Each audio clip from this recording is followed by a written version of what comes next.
It all starts in the capital of Antaries. A dragon is roaring, spewing fire, stomping on everything. Destruction everywhere. A guy on a horse asks how the war is going, and the other man replies that they've already lost 200,000 and over 300,000 are injured. Still, all of it would be worth it, since the Demon King is about to die and the world will finally be cleansed. Meanwhile, in the main hall of the castle, the hero Alex von Hallane declares that the villain's crimes end today. Standing before the Demon King's throne, they announce that it's time for him to return to the shadows. That damn man, the Emperor of Antares, an old guy known as Cyrus, says that today's destruction has fallen upon his own empire. But Lepenheart asks why they insist on calling his empire, Antares, an evil place. The sun and moon rise there just like anywhere else in the world. Then the hero of fists, known as Tessin, says that the corrupted creatures the king created would vanish with him today. But the king argues that he never passed any corrupt energy onto those beings. All he did was teach them how to survive and fight, just like humans do. He leans forward and asks if the four kings have fallen. Cyrus replies yes. That filthy orc couldn't stand up to his sword. Lepenheart can't believe he really killed the legendary Tessin. The truth is, orcs might seem like savages, but they were actually innocent, loyal creatures who lived off hunting and gathering. Tessin then says it's ridiculous they were ever called the Four Warrior Kings anyway, especially since that troll paid the price for his sins. Lepenheart remembers the one called Guru Atika and thinks to himself that even though trolls look menacing, they were just natural beings trying to cleanse their souls. St. Ellen then speaks up, saying that the strange dwarf who worshipped the gods of darkness was also put on the right path. The protagonist puts his hand over his face, thinking that these bastards really believe anyone who doesn't worship their same god must automatically admire the dark ones. The mage named Jade chimes in, saying that the dark elf has also passed on. Right then, Lepenheart remembers a healthy, fertile blonde girl, and apparently they can kill everyone but not that one, because now he's furious, demanding to know if they really are that eager to die. Tessin shouts that dark elves were beings consumed by darkness, and they didn't deserve any form of mercy. Lepenheart fires back that she's not a dark elf, she's just a tan elf. Literally, humans destroy the elves' forests, and now they're forced to walk around in the sun, so that's why she got a tan. But clearly the hero completely ignores what he's saying. Alex says that with that sword, the end would come for him. The Demon King's eyes darken. He says there's no point in talking anymore, and the hero replies that if it weren't for the evil powers he possessed, the creatures wouldn't have been corrupted. Lepenheart realizes the conversation is going nowhere. To them, any race that didn't live as their slave was automatically a creature of darkness. The hero charges forward, and Lepenheart says fine. He'll become the Demon King they're so eager for him to be. Half the room erupts in flames. He starts explaining that a long time ago, he was just a simple archmage. Humans had already stopped seeing other races as beings with the same intelligence. Elves were viewed as pretty servants with long lifespans. Dwarves made perfect mining slaves thanks to their dexterity. Orcs were the strong laborers, and trolls were used to harvest healing potions. Every race was treated as if they were property, stripped of dignity. But during one of his expeditions, Lepenheart ended up meeting some of these tribes, and through that, he began to understand how they lived. At the same time, he started learning about the unique magic each race carried, from the elves' elemental control to the witchcraft practiced by trolls. That's how he became the first person in history to reach the 10th circle of magic. His way of thinking began to change. He grew tired of watching other races being enslaved and began rescuing anyone suffering under that system. The issue was that his territory kept expanding, and it became harder to hide from humans. Eventually, he was under attack from armies without even understanding why. The truth was, their technology and strength were far more advanced. So just by defending himself, the village started to grow more and more. And that's how the Empire of Antares was born. He hadn't created it out of hatred for humans, but to serve as a refuge for the other races. Yet now everything was destroyed. Even though the people living there were peaceful, just looking for a safe place to exist, humans still claimed that anyone from that land was a worshipper of the Demon King. Maybe the sight of an army made up of multiple races was intimidating, but that was no excuse to slaughter innocent people. Activating his magic, he says that, as the ruler of this land, it's his duty to protect the empire. And man, Alex von Hallane couldn't even handle the first spell. He went flying and hit the ground hard, totally wiped out. Lepenheart says people call him a hero because he's skilled in both swordplay and magic, but clearly, he hasn't mastered either. In the end, the strongest were always the specialists. And now he was face to face with one, the King of Fists, a man with strength and endurance like no other. The others were easy to handle, but this guy was different. Tessin immediately lunges at him. Lepenheart dodges, fully aware that this is the one person who spent his entire life training a single technique. Beating someone like that wouldn't be simple. Suddenly, the outer barrier of the castle explodes, crashing down in chunks, and when Lepenheart turns his head, Tessin is already charging in, ready to slant his elbow through the black shield, shouting that victory would be theirs. Man, the Demon King takes a brutal blow to the head, blood's dripping down, but he says he's fine. He used magic to block the impact. Still, he knows that if this keeps up, there's no way he can win, not while he's still trying to think up a plan. Tessin draws closer, saying he's going to send him to a peaceful place. Lepenheart's still fixing his skull when Tessin adds that he'll be free from that evil nature inside him. That's when the Demon King realizes Tessin, like the others, truly believed that the only natural way for any other race to exist was as a slave. Stogie pulls something from his eye and says it's an ancient artifact, known as the Eye of Spacetime. Not even he, the only 10 Circle Mage, had managed to figure out how to use it. Tessin asks what he's planning, and Lepenheart says that now he's going to rewrite space and time. That artifact tampered with the flow of time itself and gave its wielder the ability to break natural laws. He had no idea how to activate it, but he had nothing left to lose. So he tells Tessin to go ahead and try to stop him, if he thinks he can. Of course, Tessin leaps forward to punch him mid-activation, shouting that he's not going to die like this. A flash of light hits both of their faces, and Lepenheart swears he's not going down like this, no way. But it looks like Tessin's punch lands right on the relic. Smoke bursts out, engulfing the top of the castle. A massive ball of energy starts forming, and Tessin keeps punching right through it. The thing keeps expanding, and from the looks of it, the entire empire was wiped out. The scene shifts. A calm little bird sits quietly on a branch near a cozy cabin in a peaceful, quiet place. The curtains flutter in the breeze as someone inside wonders what that chirping sound is. He feels warm and comfortable. Slowly, his eyes start to open. He wants to know if that relic actually worked. When it came to magic, he knew he was a genius. But he never expected to activate that thing by brute force. He sits up, trying to figure out exactly where he is. He's sure he traveled through time, but this place doesn't look familiar at all. From the look on your face, you're probably already guessing what happened, right? A foot hits the floor, and the guy's rocking a size 59 shoe. He says that even the toughest men would shed a tear after seeing the body this guy's got. But who is this freak in the mirror? His hands are covered in calluses. Scars cover his entire body, and on top of his muscles, there are more muscles, and even more muscles stacked on top of those. Man, but none of this makes sense. He's a mage. He specializes in summoning and casting magic circles. What's he supposed to do with a perfectly carved six-pack? And what's with that ugly face? He used to be confident in his looks. The elf girls loved him. He stares at the mirror, wondering what happened to his handsome face and why his muscles keep flexing on their own. He starts questioning whether the relic malfunctioned or if he somehow ended up in someone else's body. There's also the possibility that this isn't the past at all. Maybe he just switched minds with some random guy. Now he's got thick eyebrows, a square jaw, and if he let a beard grow out, he'd look exactly like the King of Fists, Tessin. And right at that moment, someone calls out that name, asking when the lazy bum's finally gonna get out of bed. A massive dude, probably 16 feet tall, storms in. He wants to know what Tessin's still doing inside. The sun's already up. You should have started morning training by now. The old man scratches his beard, saying Tessin's looking at him like he's never seen him before. And Tessin replies that, well, he really doesn't know who the guy is. The man tells him to quit using that old "I lost my memory" excuse. He's already pulled that trick twice, and it's not gonna work again. He grabs the kid's head like it's a tennis ball and drags him off. Now it's all clear. Lepenheart, the 10 Circle Mage, ended up in the body of the strongest man in the world. And I guess I'm gonna have to start calling him Tessin from now on, otherwise nothing's gonna make sense. I can't be switching names every 2 lines after all. Everyone around him's going to call him Tessin anyway. So that's that. And judging by everything happening around him, this guy must be Tessin's trainer, the one who held the title of King of Fists before him, a man known as Gerard. The poor guy's already got his leg all tied up and is begging the old man to hear him out for a second. But Gerard just covers his mouth and says that for some reason he's way too talkative today.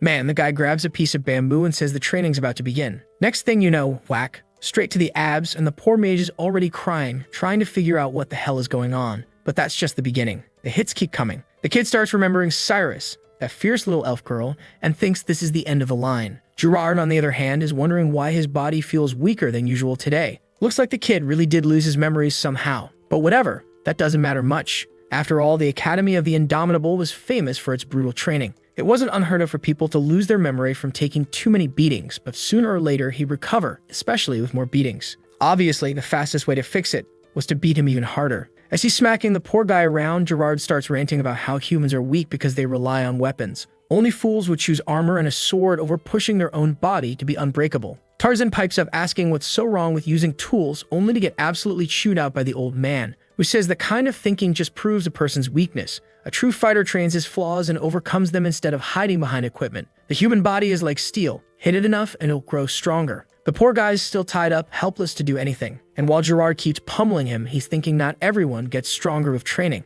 It's rare to find someone who can go from iron to steel. And that's exactly why he has to make the most of someone like this. He goes right back to thrashing the poor soul, saying that he'll have to discover the vast ocean within himself. But all the poor kid can think about are those warm days in the sun with Cirrus. That was peace. Now the sun's setting, and after an entire day of getting beat to a pulp, Gerard finally says training's over and he can rest for a bit. Shaking all over, the kid thanks him. Back in his cabin, though, he's completely stunned. He's literally soaking in a tub full of potion. And in this world, potions cost 10 silver coins each. To fill a whole bathtub, you can't even begin to imagine how much that cost. He asks Gerard why they're doing this, and the old man explains, metal has to be cooled before it can be hammered again. Lepenheart starts to understand the logic behind the training. They push the muscles to the brink of destruction, nearly to death, then immediately use aura and potions to regenerate. That way, the body recovers before it even feels the full cost of all that damage. It's actually a highly efficient method of building endurance, proving that this approach isn't just senseless brutality. And he knows firsthand how tough Tessin's body was in that fight.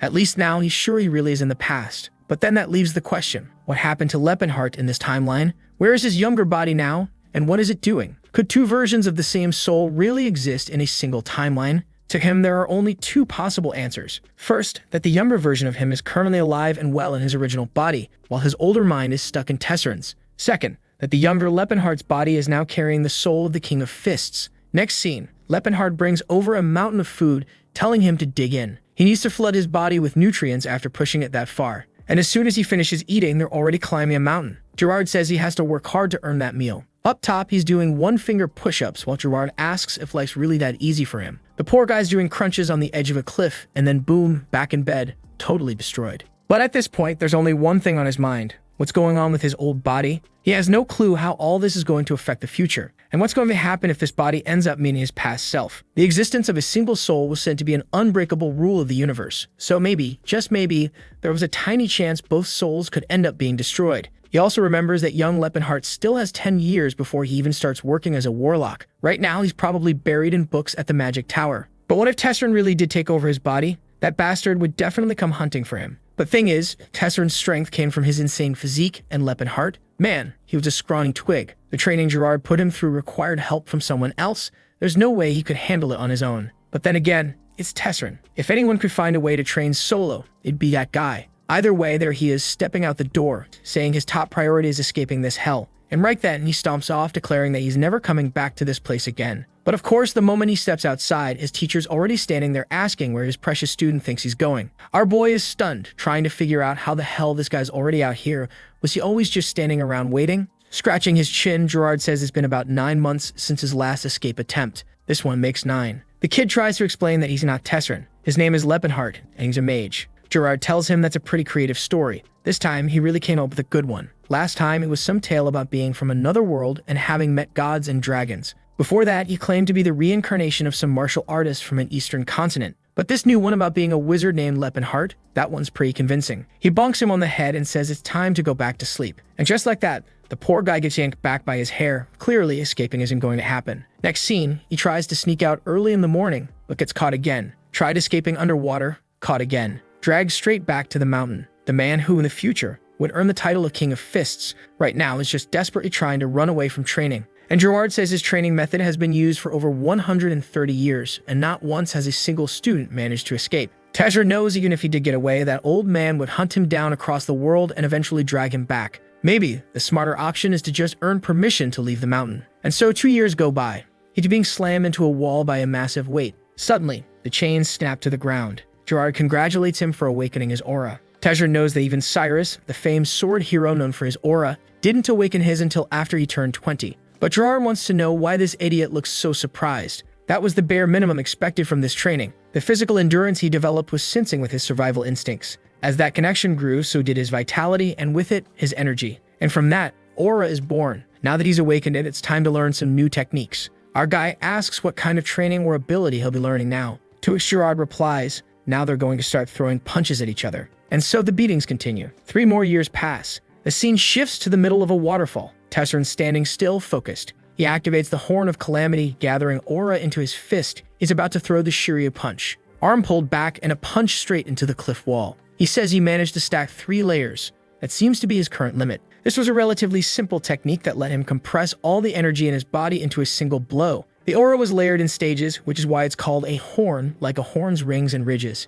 At its peak, a skill could form 9 layers, Rumor had it that at that level, it could even kill a god. Even Tessin from his previous life had only made it to 7. His master once told him that the day he reached 4 stacks, he'd finally be allowed to leave the mountain. But it looks like the old man had gone off to the village, so he'd have to wait for him to come back. Now, if this were the past version of him, he'd already be using this chance to try and escape. But this was actually the perfect moment for him to try something else. The kid starts practicing Lepenheart's old magic. Yeah, the Demon King's power. For some reason, I assumed he was just going to stick with punching, right? But I forgot. He can still use the spells from his past life, as long as he can gather up enough mana. He mumbles something about becoming one with the void, creating a bullet that pierces enemies and fires it straight at a tree. And yeah, it just leaves a burn mark. Compared to the punch that shattered a mountain, it's clearly way weaker. The poor guy scratches his head. For all the knowledge he has, his body just doesn't cooperate. He's starting to wonder if becoming a mage in this state is even possible. His brain barely works well enough to do the calculations. But right then, he senses something nearby.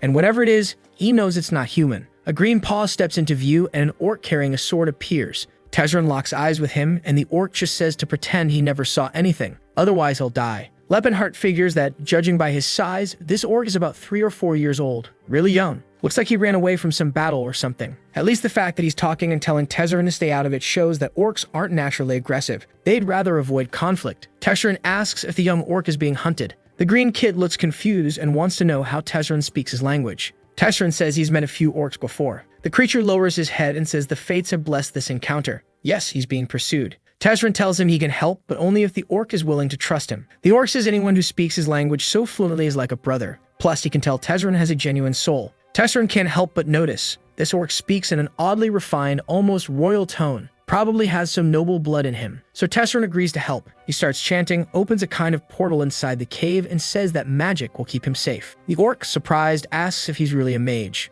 Tessin says, of course, obviously. But with that jacked body of his, the orc replies that there's nothing obvious about it. It makes no sense at all. Still, he's grateful. As soon as the orc enters the portal, Tessin hears someone approaching. A group of bounty hunters shows up, grumbling about how much effort they're putting in just for a few silver coins. One of them asks Tessin if he's seen an orc come through. Another guy says he'll give him a gold coin if he tells the truth. His buddy asks if he's actually going to pay up, and the guy laughs, saying, no way, just fooling that musclehead from the mountain. Tessin simply says he hasn't seen anything, but then one of them spots the tracks. He says it's clearly orc footprints, and that the creature must have gone this way. Tessin realizes he forgot to cover that part, but calmly tells them that nobody's allowed to enter his home. One of the soldiers glares at him and asks if he's lost his mind, and if he's actually asking to die. Tessin just stands there, arms crossed, staring them down. The others start whispering that he's looking pretty ripped, they should be careful. Then a purple magic circle forms beneath his feet, and he remembers what his master told him. His fists were the deadliest weapons in the world. And that's exactly why using a weapon was an act of mercy, because wielding one actually made him weaker. So he grabs a big old club and tells the guys not to worry, at least they won't die from getting beaten with this. The hunters panic and all charge at once. Tessin clenches his jaw, and in the next instant, they're all turned into chibi ragdolls. There's still one soldier trying to keep fighting, but Tessin, yeah, for him, this is already getting boring. He ends up getting distracted in the middle of his thoughts, and one of the hunters lands a clean hit right to his ribs, only for his sword to go all floppy. Tessin turns around and slams the guy with a hammer blow, wondering if this body of his even makes sense. There's no way he's human, right? And with that, the poor fools get absolutely flattened. At least Tessin's calm about it. They're not going to die from this weapon after all. One of the trembling soldiers asks him to identify himself, his voice shaking like a leaf. Tessin just smacks him across the face and says he's got way too much energy to be wasting on questions. Not long after, the whole group is retreating, apologizing as they leave. Tessin's standing there holding the weapon, thinking he's getting way too used to this academy life. Right at that moment, the orc appears again, saying he's incredibly grateful, that Tessin had saved him and he would never forget that until the day he died. Lepenheart tells him a warrior shouldn't bow his head so easily, but the orc replies that Tessin is now his mentor, and that when the time came, he could count on his sword. Tessin knows that in orc culture, a mentor is someone they deeply respect, almost like a sacred figure. The orc then asks his name. Strangely, Tessin starts to say Tessin, but stops. He says his name is Lepenheart Walled Antaries. So I guess I've been calling him Tessin for no reason, huh? The guy's sticking with Lepenheart after all. And the orc says he'll remember that name. Our boy then asks what options he really has. The humans are taking over the world, so where is he even supposed to go? The orc answers that the continent is vast. There has to be a place where he can live in peace, not as a slave. Lepenheart mentions a land far to the southeast, a place known as the Mountains of Rakid, about a 2-week journey away, in a region called the Land of Challenges. He heard of a tribe of orcs hiding out there, known as the Blue Bear Tribe. Apparently, that was all the orc needed to hear, He thanks him and immediately dashes off. Lepenheart then realizes he forgot to ask his name. The orc stops and says, "I am the son of Crota, bearer of the last axe. My name is Tessin." Tessin, the same Tessin who, if you remember, fought beside him and was one of the 4 great knights who died. Which is weird, right? That guy ended up becoming the leader of the Blue Bear tribe. So how did that happen if he met Tessin in the other life? With a personality like his, that bastard would never have helped an orc. So clearly fate went in some very strange direction. Still, it was a bizarre connection. He thinks back on the Empire, on Tessin, the orcs, the elf girl, and the dwarf as he sits smiling on the throne. He hopes that someday he'll get the chance to meet all of them again. 6 months go by after that strange encounter with Tessin. Gerard prepares for a leap and tells him to brace himself. A burst of energy explodes, and man, you'd think the kid would be braver after all this time, but nope. He's standing there, scared out of his mind. He activates the spiral guard just in time, and Gerard congratulates him, saying he's finally mastered it. Felt like it was just yesterday that he was still calling himself Lepenheart and trying to run away from this place. Our boy replies that was 6 years ago, so why is he bringing it up now? To which Gerard says they've been training together for 10 years, but it's only now that he's finally showing progress. The only question left, why is he still so short? Lepenheart protests, saying he's 1.90 meters. He's not short, but Gerard fires back that every descendant of this academy is at least 2 meters tall. He must be skipping those breathing exercises he was assigned. That reminds Lepenheart that, yeah, the Tessin from his old life was actually around 2.3 meters tall. So for some reason, he ended up shorter, which clearly is why he doesn't want to use that particular technique. I mean, come on. The guy's already way too big as it is. The scene shifts back to the waterfall. Gerard tells him to go ahead and show the final result. Tessin focuses his energy, takes a leap into the air, and activates the Horn of Calamity. He slams down the 4-layered impact and the water explodes upward, trembles, and suddenly it's like an entire ocean begins to fracture. Rocks crack and fly in every direction. Gerard smiles, saying that finally, Tessin wouldn't have to get beat up anymore just to leave this mountain. Tessin himself is stunned. Gerard tells him that the time had come. It was finally time for him to leave that place and take on the world. He had truly worked hard. And now the boy, Lepenheart, could live however he chose. Whether he wanted to do good or evil didn't matter. What mattered was that he lived on his own terms. That was the reward for all the years of brutal training he endured. Our guy's getting kind of emotional, and then Gerard shares something. 60 years ago, the third king of fists gave him some advice. Actually, 3 pieces of advice. The first, make a lot of money, but never through dishonest means. Lepenheart asks how that even makes sense, being a villain but not stealing. Gerard replies that if you're going to be a villain, at least be a classy one. A person who still holds on to dignity. That just leaves the poor guy even more confused. What's this nonsense about dignified villains? Gerard ignores the reaction and moves on. Second tip, always stand by those who've been wronged. If you're going to live a good life, then live one that earns respect. Lepenheart asks, what if the one who did wrong isn't weaker? And Gerard says, the weaker one isn't always the victim. And besides, you're way too strong. Almost everyone's gonna be weaker than you. So judging by that doesn't make any sense. But the third and most important rule, don't let the legacy of the indomitable die. Someday you have to find a student and pass it all down. Looking at Gerard from the side, Lepenheart still does seem a bit short. He tells the master they'll remember all of it. Gerard tosses a backpack his way and says that finding someone talented is extremely rare. So don't spend your whole life looking. Just make sure that when you do find someone, you don't let them slip away. The pack has a bit of money and some travel clothes, but our boy looks a little disappointed. He only got 30 silver coins. From what he knows, his master was one of the richest people in the whole kingdom. But Gerard just shrugs and says it's tradition to pay students poorly. When he left, he only got 25. To cheer him up a little, though, he mentions a special gift hidden on a certain mountain. Location marked on the map. He should stop by if he's nearby. Fully dressed, pack on his back, Lepenheart asks himself if he really can just leave like this. He's gotten so used to the mountain life, he's not even sure what living free feels like anymore. But then, from the middle of the mountain, a surge of aura rises, and he hears Gerard's voice. Don't let this farewell weigh down your departure. Honor the legacy of mastering one of the most powerful techniques in the world. And just like that, the poor guy takes off, sprinting down the mountain, ready to face the world. Scene change, a small house in a city. An old man tells his boss that this is way too risky, but the elder says if no one else is going to speak up, he will. A knight asks what the old man wants, and the elder calmly says they need to be paid for the food and for the stay. The knight tosses him a gold coin, saying these damn fools don't know a thing about honor. That should be more than enough. The old man glances at it, and the knight's certain the guy's never even seen one of those before, until the elder replies that it's far from enough. The knight glares at him and asks if he thinks he's stupid, like he doesn't know market prices, and then he punches the old man in the face, saying he's got guts to try and scam a knight like that. But the elder only thinks to himself, these bastards are nothing but common bandits. They've taken the house, the food, and now they want to offer a single coin in return. Suddenly, someone asks Old Man Edward what's wrong. He turns and says to Stefan, "It's nothing." But the bastard just chimes in, saying this place is full of miserable people. That's why you can't show mercy to commoners. They don't know their place, and they don't know when to stop. Next chapter, we cut to the chill life Lepenheart used to live, all skinny and bony, what hey. What really matters is that he had a smiling blonde elf girl by his side, right? She once told him he was graceful, like a finely crafted blade. Now staring into the mirror, he wonders what kind of cursed golem he's turned into. At least he's a lot taller now. That part's great. At this point, Cyrus must be about 70 years old. In human years, that's around 17, but elves live way longer. And this is the city of Krone, in the southern region of Vasily. She's supposed to be sold off next year, and right now, she's probably at the slave house in the region of Chaitin. He starts wondering if the first thing he should do is go over there, destroy the auction, and just snatch her back. But if he does that, he'd be interfering with his own path, messing with the future far too much. It'd be much smarter to just earn the money instead of drawing attention. The problem is, an elven slave costs a fortune, and right now he's got less than 30 silver coins, most of it already spent on lodging. But none of that matters, really. He's got the body, he's mastered the techniques, and he has the memories of the future.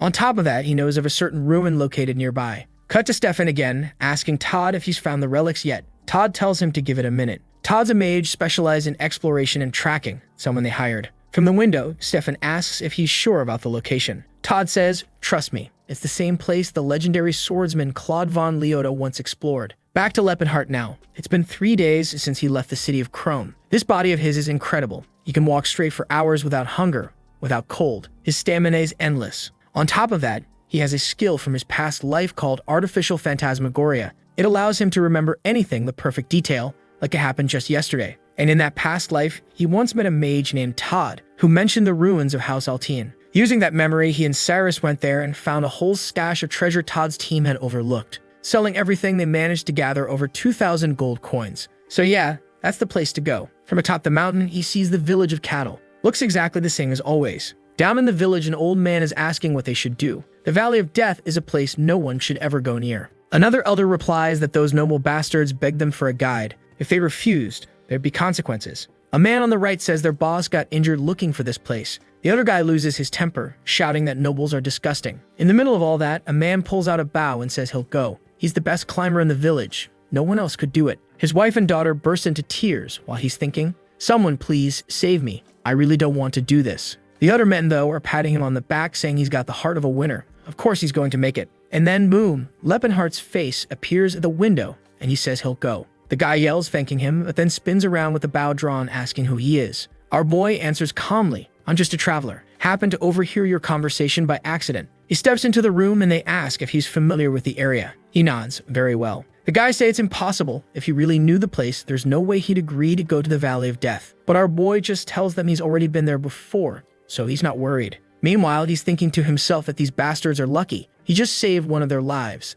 The Valley of Death, that's what people around here call it. But the truth is, it's a dungeon, a remnant from the Silver Era long since forgotten. 50 years ago, a knight awakened his aura at the age of 45, which was considered young back then. The problem? With all the fame he gained, he forgot his limits. He entered the Valley of Death, alone, and died. And with him, the legendary blade known as the demonic sword of Altian was lost deep within those ruins. Since then, the tale has been passed down like a myth. And now, out of nowhere, our guy is walking with that group, Stefan's crew. The elf girl's all fired up, saying he looks so elegant when riding a horse. He replies that Relsh's words bring him real joy. Lepenheart's just watching from the side, realizing these bastards are having the time of their lives. Also in the group is a redhead named Silent. He notices she's beautiful and young, but he starts wondering if she can really cast high-level healing spells. Actually, forget all that. Harboy admits he can't believe he's even still a man. It's weird. He's just looking for a chance to talk to Todd, who in his past life was obviously a big fan, back when Lepenheart was a prodigy mage. But now he's picking up on some weird tension between Silent and Todd. He wonders, is Todd into the cute one? Then shakes his head. No way. Todd was never that kind of guy. Suddenly, Todd comes up to him and says he made a great decision agreeing to be their guide. Everyone else in the village was too afraid to volunteer. Lepenheart replies that it's only natural they'd be scared. But then Edward jumps in saying fear doesn't make sense. Not when they're traveling with the bravest knights in the entire kingdom. Our boy is already fighting the urge to crush this arrogant idiot's skull. Clearly, the guy thinks he's way stronger than he actually is. Then suddenly, a strange noise echoes through the woods. The trees begin to tremble. Something rises. And then harpies hiding above swoop down from the skies. The creatures immediately dive toward the group, who start shouting for everyone to get into position. It's an ambush. One of them claws downward, while Relcha says these beasts have the nerve to attack a blessed man like Stefan. At the same time, Todd summons a blazing fire chain, lighting up the air, and the monsters go up in flames mid-flight. Meanwhile, sweet Sillin, the femboy of the hour, is tossing out heals and buffs for the whole team. And Lepenheart, he's just standing off to the side, watching. He admits they're actually not that bad. Their sword play is better than he expected. Of course, that's from a mage's perspective. As fighters, they're still pretty lousy. No wonder Gerard was always so proud of the techniques he taught. But, as always, there's a catch. One of the harpies breaks formation and charges toward the orcs who are hauling the supplies, only to catch a fist to the face so strong it vaporizes her in the air. Just like he expected, nobody's worried about defending those guys. According to Todd's account, this is where the last guy died. But this group's leader is Stefan, a member of the Altin family. Some of the soldiers, though, man, they're not doing so well. They're getting torn apart by the harpies. Lepenheart notices that Stefan isn't actually a bad person, but he clearly doesn't fight while protecting those beside him. And maybe that's what truly makes someone a bad person. Just then, Sillin, the lovable femboy of the party, tells everyone to take cover in the trees. It's too dangerous out here. Our boy thinks at least someone in this group is decent. The harpies unleash another wave of attacks. Lepenheart doesn't even bother dodging. He just stands there, lets them hit, until one strike lands right in his eye. The poor guy wonders if he's even got any tears left after all that training. Not long after, Stefan calls out, asking for a damage report if the mages and priests are all safe. One of the soldiers answers yes, and that's when our boy realizes they don't give a damn about him or the rest of the group. Right then, Stefan raises his arm and proudly declares that they've proven their strength and can now rest after such a glorious victory. Lepenheart takes the chance to walk over and talk to Todd, thanking him for the fire magic. It really saved everyone. He says he'd heard Todd was a mage from the Delphia Magic Tower, and he actually has a friend who studies there too. Todd asks who his friend is. Our boy replies his name is Lepenheart. Do you know him? Todd says, yeah, I know Lepenheart. I just didn't expect someone like you to be his friend. Such a big, tough guy. That kid was sweet, kind-hearted. And just like that, Lepenheart immediately clocks that this guy is seriously weird. Todd asks why he's bringing all this up, and our boy asks if he knows whether the kid started training. How's his body doing? Todd responds, oh, he's just like always. Sharp little nose, gemstone eyes, and skin soft as silk. And in that exact moment, Lepenheart knows. Is creeping thinking anything wholesome. He's even drooling for crying out loud. Thankfully, Sillin walks up and asks if he's hurt. He says he's fine and tells her to check on the orcs instead. She goes to heal them, but the orcs say she doesn't need to worry. They're fine. She shouldn't waste her mana on people like them. One of the soldiers scoffs and asks why she's wasting magic on monsters. They'd recover on their own eventually. Lepenheart notes how the orcs are being treated like dogs, or honestly, worse than dogs. He knows plenty of dogs that are treated with more kindness. Just then, Stefan calls him, hey, guide, let's move. Our boy's fuming inside, but forces a dumb smile and leads the way. A few hours pass. The soldiers from the army are looking wrecked. Apparently, they ran into a pack of wolves, over 20 ogres, and a whole horde of monsters. They're wondering why this mountain is so full of threats. But of course, it's because Lepenheart is leading them in a straight line, cutting directly through danger instead of avoiding it. He may look like a soldier, but he's a mage, and a mage is all about efficiency. There's no way he's going to put himself in more danger just to make things faster for this bunch. Stefan's completely wiped out and mutters that now he understands why Sir Claude died here. But just then, his expression changes. They finally found a dungeon. He asks if this is the place. Todd nods. Absolutely. The ancient ruins of Fulton. The group pushes forward and stops in front of a massive door. Todd opens it, checks the entrance, and says it looks safe. They can move forward. Stefan rallies the group, telling everyone to get ready. The time has come. They're going in. Lepenheart says he'll wait outside, but Stefan waves him off, saying his job's done. He can leave. Our boy protests. Come on. This forest is crawling with monsters. I'll die out here. Stefan shrugs. Well, you found the place. We'll send someone to help you back later. Which only pisses Lepenheart off even more. So what? If they hadn't found the place, they'd have just abandoned him. Then Stefan turns to his team and gives a motivational speech saying a great knight rests behind those doors, and today they would honor his legacy. Everyone charges ahead, smiling like heroes, while Lepenheart just tells them good luck. The door shuts behind them, and that's when his plan begins. This ruin is full of monsters and wandering spirits, but in the past it used to be a military base. It might have looked ordinary, but the Silver Era's technology was incredibly advanced. That's exactly why this place is so valuable. Walking through the halls, Lepenheart murmurs that it's been a long time since he last came here. In his previous life, he and Ceres had walked these same paths. The girl, looking all stunning, says she hears a fairy through the walls.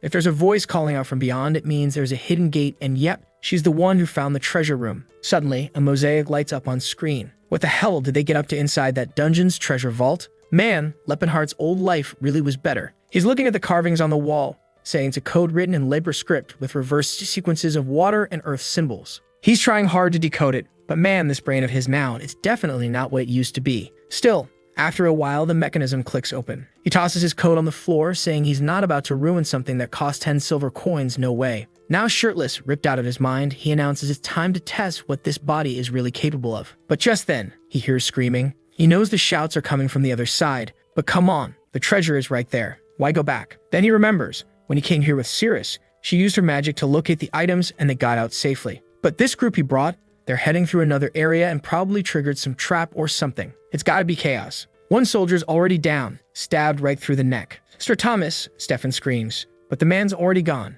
Then in the back of the cavern, he sees it. What is that? A scythe glints from the dark and a demon steps out from the stone wall. And it's not alone. There are 3 of them. Stefan immediately realizes there's no way they're winning this. No human can handle something like that. Meanwhile, Selene is casting healing spells over the wounded soldiers. They're all thanking him, saying they're alive because of him. Almost called him her. Let's be honest. Sterling mutters that it was that trap that really wrecked them, and thanks Todd for saving them all. But Todd says he only protected them from the fall. The real danger is what lies ahead. Up the stairs, the soldiers are being launched like dolls. The demons are closing in fast. Everyone's panicking, screaming, and running. Sillin holds his ground, casting buffs and radiant blessings across the whole room. He summons a cursed-looking scepter, flooding everyone with courage and energy. The group fills up with light and resolve from Sillin's power, while Todd in the background is wondering, where the hell is this guy getting that much holy energy? Still, off they go. Everyone rushes in, fully hyped, even Todd. And strangely, he's pulling weird faces and tossing swords like he's doing stage tricks. Relchia, meanwhile, charges at one of the monsters. Or, at least she tries. She gets drop-kicked in the back, slammed in the gut, and launched into a wall. Barely conscious, she says she hopes she was able to help Master Stefan. At least the guy's not a coward. He tells her she did great, and that from now on, she can count on him. Say what you will, he's kind of a bastard, but at least he can fight. He delivers a clean strike and finishes off the demon. Everyone's stunned, saying they really can rely on the great warrior Stefan. He tells them all to focus. This is the exact spot where Sir Claude met his end. But right then, a fiery explosion bursts from above and stones rain down from the ceiling. Things just escalated fast. From the flames, another demonic beast appears. This time, a flaming version. The creature charges in, launching soldiers left and right. People are yelling to fall back, and the entire group starts fleeing. You'd think Stefan would panic, but nope. He growls, "No way in hell I'm going out like this." Gripping his sword, he swears he won't let that monster bring everyone to ruin. He carries the name of House Altian and the title of Resolute. He charges in and fires a powerful blade strike. It looks like it cut through the thing, but in reality, wham, the demon backhands him across the face and he goes spinning through the air. He hits the ground like a sack of trash and blacks out. At least Selene is there, his hands glowing bright with holy magic, shouting for Stefan to wake up. Or actually, nope. Selene straight up blasted the boss demon with holy power, whacked him on the head with a massive staff. The problem? The creature didn't die. It slowly turned and locked eyes with him. And now Selene is straight up shaking in his boots, man. The demon comes charging. Poor Selene squeezes his eyes shut, like, dude, you better try to dodge or something. But suddenly, the demon gets knocked back, flying through the air. Selene opens his eyes, and there he is, the absolute unit, the hero of the hour. He's here to save the waifu of the day. Well, when there's no woman around, you save the femboy, right? Lepenheart's just standing there like a boss, casually wondering if that monster really died from just one punch. In his past life, he'd have had to summon a huge magic circle for something like that. Now it all makes sense why Tessin decked him in the head during that fight. Looking around behind him, he sees the state of the knights, wrecked every last one of them. But then, from the same place the demons came out, a swarm of undead starts pouring in. Selene and Todd are frozen, eyes wide, whispering, "Who the hell is this guy?" Meanwhile, Lepenheart walks forward, elf girl cradled in his arms, just casually punching monsters out of the way. Yeah, his fetish has been exposed at this point. Later, Stefan wakes up, looking half-broken, and Edward, yeah, not Gerard, turns out you were right, and they're not the same person, asks if he's okay. Seeing all the monsters lying dead, Stefan asks what the hell happened. Someone must have filled him in because now he's shaken, confused, and staring at the huge dude who wiped everything out. He walks over to Lepenheart and apologizes, saying he didn't recognize such a noble warrior and asks for his name. Our boy almost says Lepenheart, but realizes Todd would recognize it immediately. So instead he says his name is Lepen. Edward's scratching his head. He's never heard of that name. If this guy were a noble or knight of repute, surely he'd know. Stefan asks what noble house he's from. Lepen replies, none. And now Stefan is even more pissed. To him, it made some sense if the guy was a noble who trained his whole life with endless resources. But if he's just a random dude and still this powerful, that's humiliating. So Stefan mutters something like, all right, I see how it is. You showed up at the end and took care of what was left. At least, he adds bitterly, the little skill I have was useful for something. Lepenheart just brushes him off, saying that punch clearly messed with his memory. But hey, at least now he's seen just how useless he really is. Of course, Stefan loses it, yelling that he better show some respect to House Altien. Edward's panicking, telling Stefan to calm down. Don't pick a fight with him, man. He tries to smooth things over, saying Lepen probably doesn't know noble etiquette. He's just a commoner after all. Stefan takes a breath, calms himself, and says fine. But then he asks, who trained him? Lepenheart just shrugs. Little here, little there. Yeah, no way is he admitting he trained under Gerard. That guy's famous in the whole region. Stefan rumbles that it's almost impossible for someone to be this strong without proper training or a real master. But Lepenheart shuts it down. How about you stop interrogating me and go check on your injured people? Edward's been silently observing all this. He notices how comfortable this guy is bossing around anyone. He clearly carries himself like someone with status. At the very least, he must be used to commanding people. Maybe it's arrogance, or maybe he's royalty from some other country. While Lepenheart is pointing at the wounded, telling Stefan to do his damn job, Edward just keeps watching. This guy wasn't just confident, he didn't even care about age gaps or rank. He had to come from power. That's when Sillin walks up and nearly breaks his neck, twisting around to look at him. Wait, your name is Lepen? How tall are you? Lepenheart replies, 6'3". Sillin lights up like a Christmas tree. Back off, Sillin, my dude, he likes elf girls. Still sparkly-eyed, Sillin asks, how do I get a body like yours? Lepenheart sighs and says, just lifted a lot of heavy stuff. That's it. The little bastard just wouldn't stop glowing, saying that truly no knight ever shares their secrets. Somehow, Lepenheart already knew that this boy had lost his family when he was still a child and had been taken in by one of those orphanage orders or something along those lines. Judging by that cute little face of his, he probably got bullied a lot by the other kids. Maybe that's why he longs for what he doesn't have, a rugged appearance and a strong, powerful body. The issue is, well, it's pretty clear he didn't grow much, didn't develop any muscle, and his voice still sounds pretty feminine. And strangely enough, the more he trained his body, the more his secret energy seemed to grow. He stands there staring at our boy and murmuring, he's so tall and handsome. And of course, our guy is already trying to disappear into the shadows. Poor Lepenheart awkwardly says they'll talk later, but the guy just doesn't leave him alone. Then he says he's going to check the way out, and obviously Stefan jumps on that, saying he'll go too. He asks if it's okay, and Lepenheart shrugs, saying he can do what he wants. While they're walking, Stefan is silently fuming. He can't accept that someone like him was the one who had to save him. That guy was an arrogant bastard, and the moment they ran into more demons, he was planning to humiliate him, make him fall to his knees and beg. Well, that was the plan right up until he got smacked in the neck and passed out. Lepenheart looks at him and says calmly, take a nap, will you? At the same time, a few creatures sneak up from behind, jaws open to bite. Lepenheart casually punches them aside as he strolls through the corridor, heads over to a door, and starts searching a shelf, wondering where the gold coins and valuables are. One especially useful item he finds is a magic sack. Anything placed inside it becomes 10 times lighter than normal. Lepenheart also knows that somewhere nearby is the sapphire backflow dagger of magical power, along with a bunch of other great stuff. A little later, Stefan starts waking up, groaning and asking what just happened. Our boy walks up and says, some bastards knocked you out, man. But don't worry, if that happens again, I'll handle it. Stefan, still wobbling, mutters a weak thanks. Lepenheart replies, count on me. I'm probably gonna knock you out again anyway. Yeah. Next second, the guy's flat on the floor again with 3 lumps on his head. He gets up, rubbing his scalp, wondering what's going on. He's sure his guard is always up, so how does he keep getting knocked out so suddenly? A bit later, the group is on the move again, and Sillin looks at Lepenheart and asks, are you part of the royal family? Our boy says no, he's just a regular person. But Sillin looks puzzled. I mean, this guy's extremely powerful, knowledgeable, and the way he speaks, it's like he sees himself above everyone else. That's not normal for someone from a humble background. Lepenheart realizes, yeah, for someone who's supposed to be 22, maybe he has been acting a bit too high and mighty with everyone. Might be a good idea to tone it down a little. Later on, they reach a large door, and man, I thought they were heading for the exit after all that chaos, but no. They go and open the room of what seems to be the boss known as Grelbias. Lepenheart stands there, confused, wondering what the hell this thing is doing here. He doesn't remember seeing anything like it in his past life. Stefan's already bracing himself, clearly afraid of getting another surprise hit to the head. He tells everyone to focus. The creature lets out a terrifying roar, and Lepenheart immediately says they should retreat. With the strength this team has, they have no chance of winning. But one of the soldiers behind Stefan points at the demon's hand and tells him to look at the sword. It's the legendary blade of Altien, the one that's supposed to belong to Stefan's family. Edward, though, says, forget it, man. There's no way we can beat that demon. It's way too dangerous. Better to fall back, gather a new party, and come back with reinforcements if they want any chance at all. But Stefan, man, the guy was practically eager to be rescued again, said, no way. He'd rather die right there than retreat. He raised his sword, ordered everyone else to do the same, and shouted that they were going to charge. Lepenheart, standing off the side, just thought to himself, this guy is a real idiot. It looked like those dimensional distortions, or the so-called dungeons from the Silver Age, were able to maintain themselves independently. Somehow, that creature had been absorbed by the dungeon system due to some kind of broken mechanism. In other words, it was a being that fed off the dungeon itself, a type known as a guardian. And the issue is, once a creature gets fused with a dungeon, it becomes much stronger than it was before.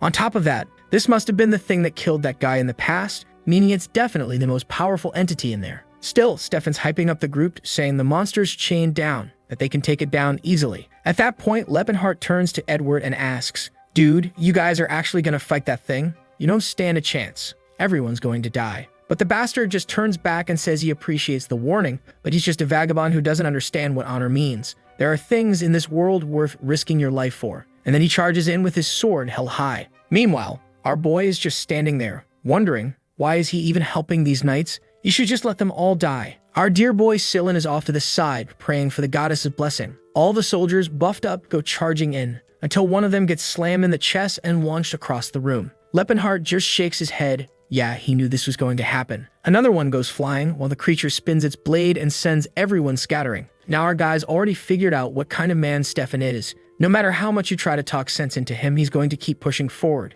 Edward, on the other hand, seemed like someone who might be a little more reasonable. Maybe after taking a few hits, he'd get the message. He was jumping around, slashing here and dodging there, but to Lepenheart, it was like watching a bee trying to sting a human. At most, it might leave a scratch. Sillin was still at it, chanting his holy fire spells, spitting flames around the skeletal demon. The guy even struck a JoJo pose and shouted something like, "Burn in sacred flame." He launched 3 attacks in a row. At the same time, the elf girl went in slashing from above, and you and Stefan pulled off a solid move. Lepenheart had to admit she was skilled. She was better than Edward and probably only second to Stefan. Watching Todd hurl spells around, he started wondering if maybe they were underestimating the guy. Maybe they could pull this off. Todd cast a tornado. The chains holding the beast started to break. But then, it started speaking in some bizarre, incomprehensible language. And yeah, of course, that was the signal for Phase 2. Everyone got blown back. Lepenheart's expression changed right away. The first soldier was instantly Isaac'd, and several others were slashed down or tossed aside. But man, give Stefan credit. The guy had guts. He went in again trying to flank the monster, and took a hit straight to the gut that sent him flying hard. Edward shouted his name, but Stefan just stood back up, bloody and barely standing, and said, "I'm fine. Trust me." They charged again. Now Elsia, she came in with a whirlwind of kicks and slashes,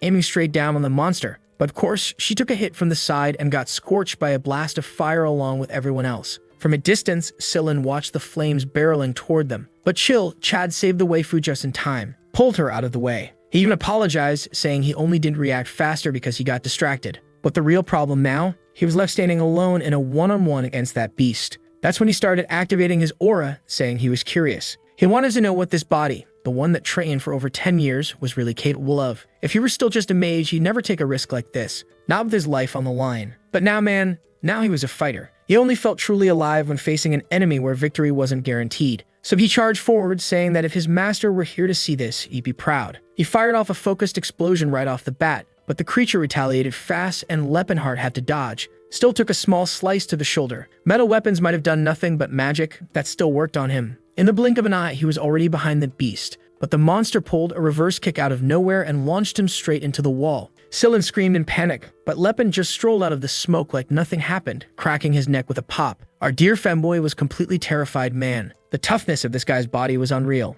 Lepenheart thought, if I hadn't held back just now, I probably could have found an opening to counter. This fight got turned into a pure test of reflexes, just like it used to be with Gerard. He had no clue what that monster's roar meant, but he welcomed it. Bring it on. The two clashed in a brutal back and forth while Stefan just stood there in shock, wondering what that aura even was. How could a man with no title or bloodline manifest an aura, something he, a noble, hadn't even achieved yet? Watching the exchange, he could barely process what he was seeing. Who the hell is this man? And where did he come from? Meanwhile, our boy was trading fists with the creature like it was a boxing match. He dodged another attack and said, "These moves are starting to get too predictable, way too simple now." He landed another clean hit on the creature's arm, and it looked like it might have ripped the thing off completely. But the problem with dungeon guardians is that they don't die, no matter how badly you beat them up. That's because the dungeon itself keeps feeding them energy and healing them. The beast prepped another explosion, but Lepenheart dodged again. He grabbed its arm, landed a kick to the face, followed by a flurry of punches. While they were trading blows like that, all the soldiers were just standing there, watching in disbelief.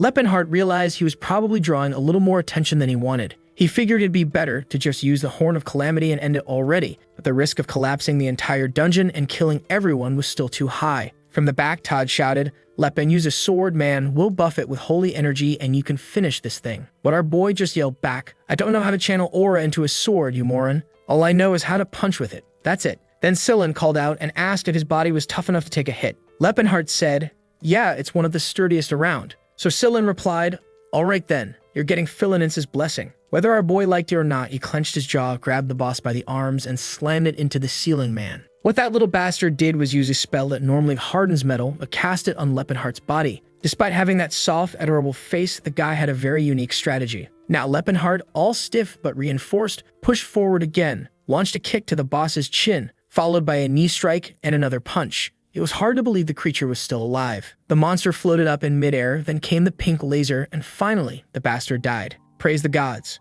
Our boy just stood there, all cool and collected, while Sillin was practically glowing with hearts in his eyes, throwing up rock and roll signs like a fan at a concert. The symbol above them started to fade. The dungeon was done. All busted up, Stefan walked over and asked, "Are you really Lepen?" He wanted to know why Lepenheart had been hiding all that strength, and if he really thought the rest of them were idiots. He admitted he was powerful, but said he wouldn't be forgiven for trampling on the honor of the knights. "You must have laughed at all of them while they struggled," he claimed. But Lepenheart calmly asked, "When did I ever laugh at anyone?" Truth is, he wouldn't bother laughing, because he didn't care about any of them, not even a little bit. He turned to walk away, saying nothing, but Stefan was dying to be humbled again. He lunged to attack, swinging his sword, but our boy just bent down to pick up a sword from the ground, and the idiot ended up slicing the air and tumbling across the floor like a fool. All twisted up and red in the face, Stefan asked if he dodged on purpose, but Lepenheart just picked up the sword and told him to take the damn thing already. Wasn't that what he came here for in the first place? Edward, trying to lighten the mood, said he should admire the boy for defeating the boss and still showing no greed,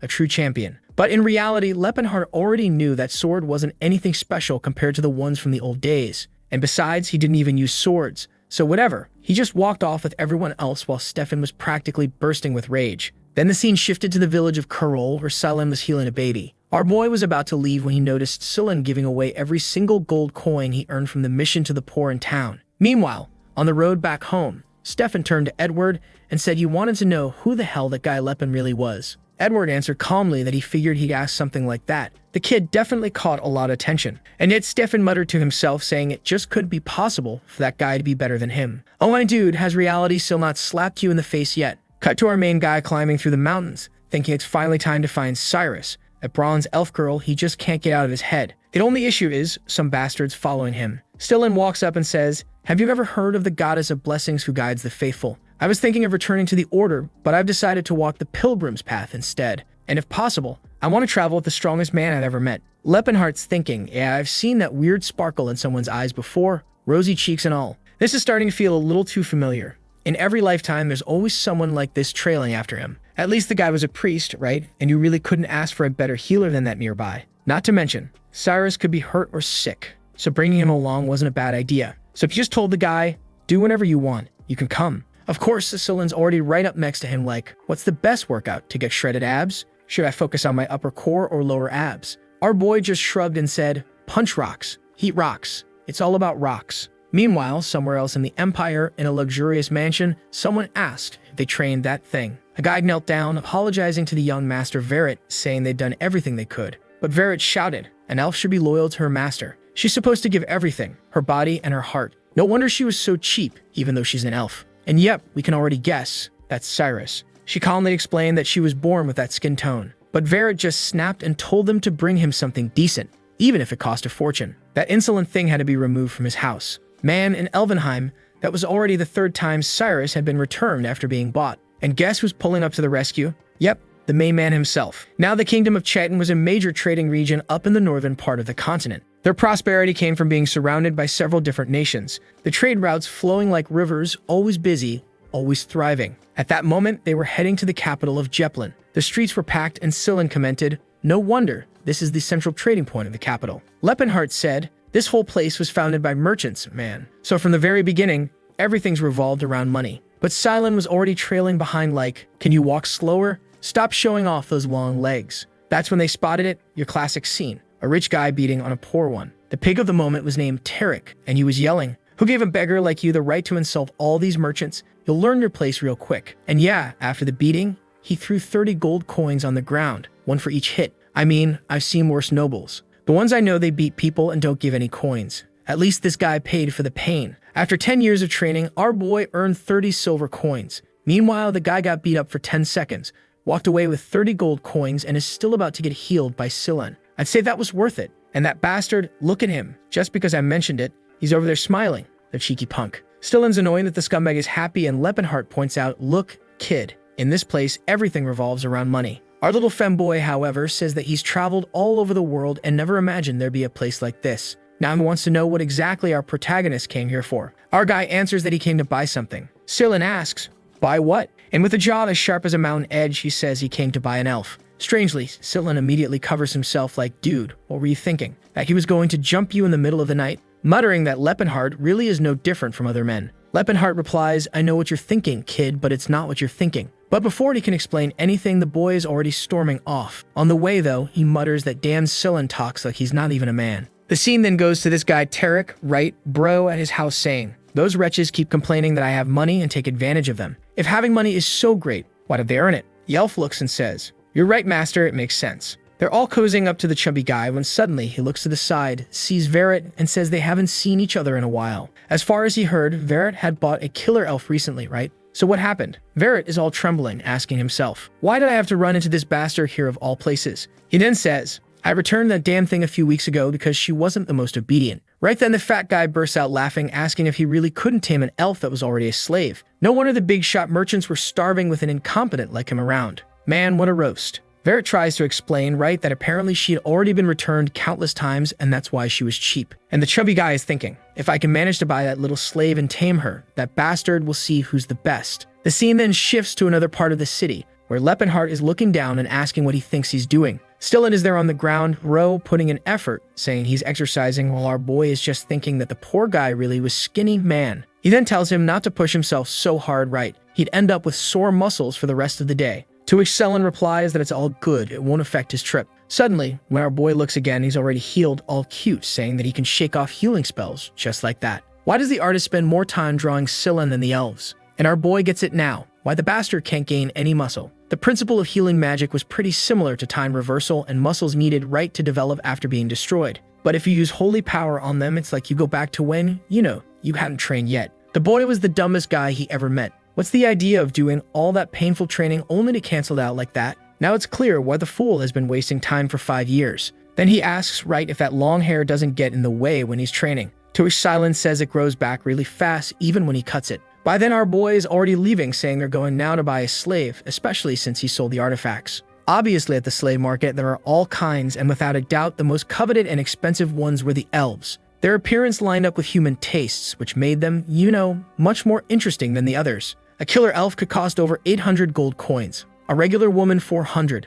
a little girl 100, and a little boy 30, an orc gladiator 10 coins, an orc slave 5 coins, and an orc baby 4 to 5 coins. Meanwhile, male elves, nobody wanted them even for free, bro. Seems like as soon as you bought them, they'd take their own lives. The guys have pride, man. No way they're gonna live as slaves. Besides that, there's the fact that elves live 4 times longer than humans. So if you buy one, you basically got them for life. Not that I'm interested, but really, in terms of cost-benefit, yeah, it makes sense. Lepenheart, though, says you gotta be smart too. There's the story of some dumb merchant who bought an elf baby and died bottle feeding it, because the thing never matured. And one thing that's annoying is that this place is called Elvenheim, just like the sacred land of the elves. Sillin is all cute saying that this place takes really good care of the elves, they looked healthy. But Lepenheart says it doesn't matter. In the end, they were still slaves and definitely not smiling about it. Strangely, Sillin says that they must be happier there, since they can live alongside humans, not worrying about food, war, and a peaceful life. Lepen knows, right bro? That's how all humans think things are. Besides, no matter how strong you are, it was hard to change people's perception, since they only respect fear. In this life, he wants to build a new empire, but it has to be different from the past life. It's not going to be a dark empire or ruled by a demon king, but a nation for all races.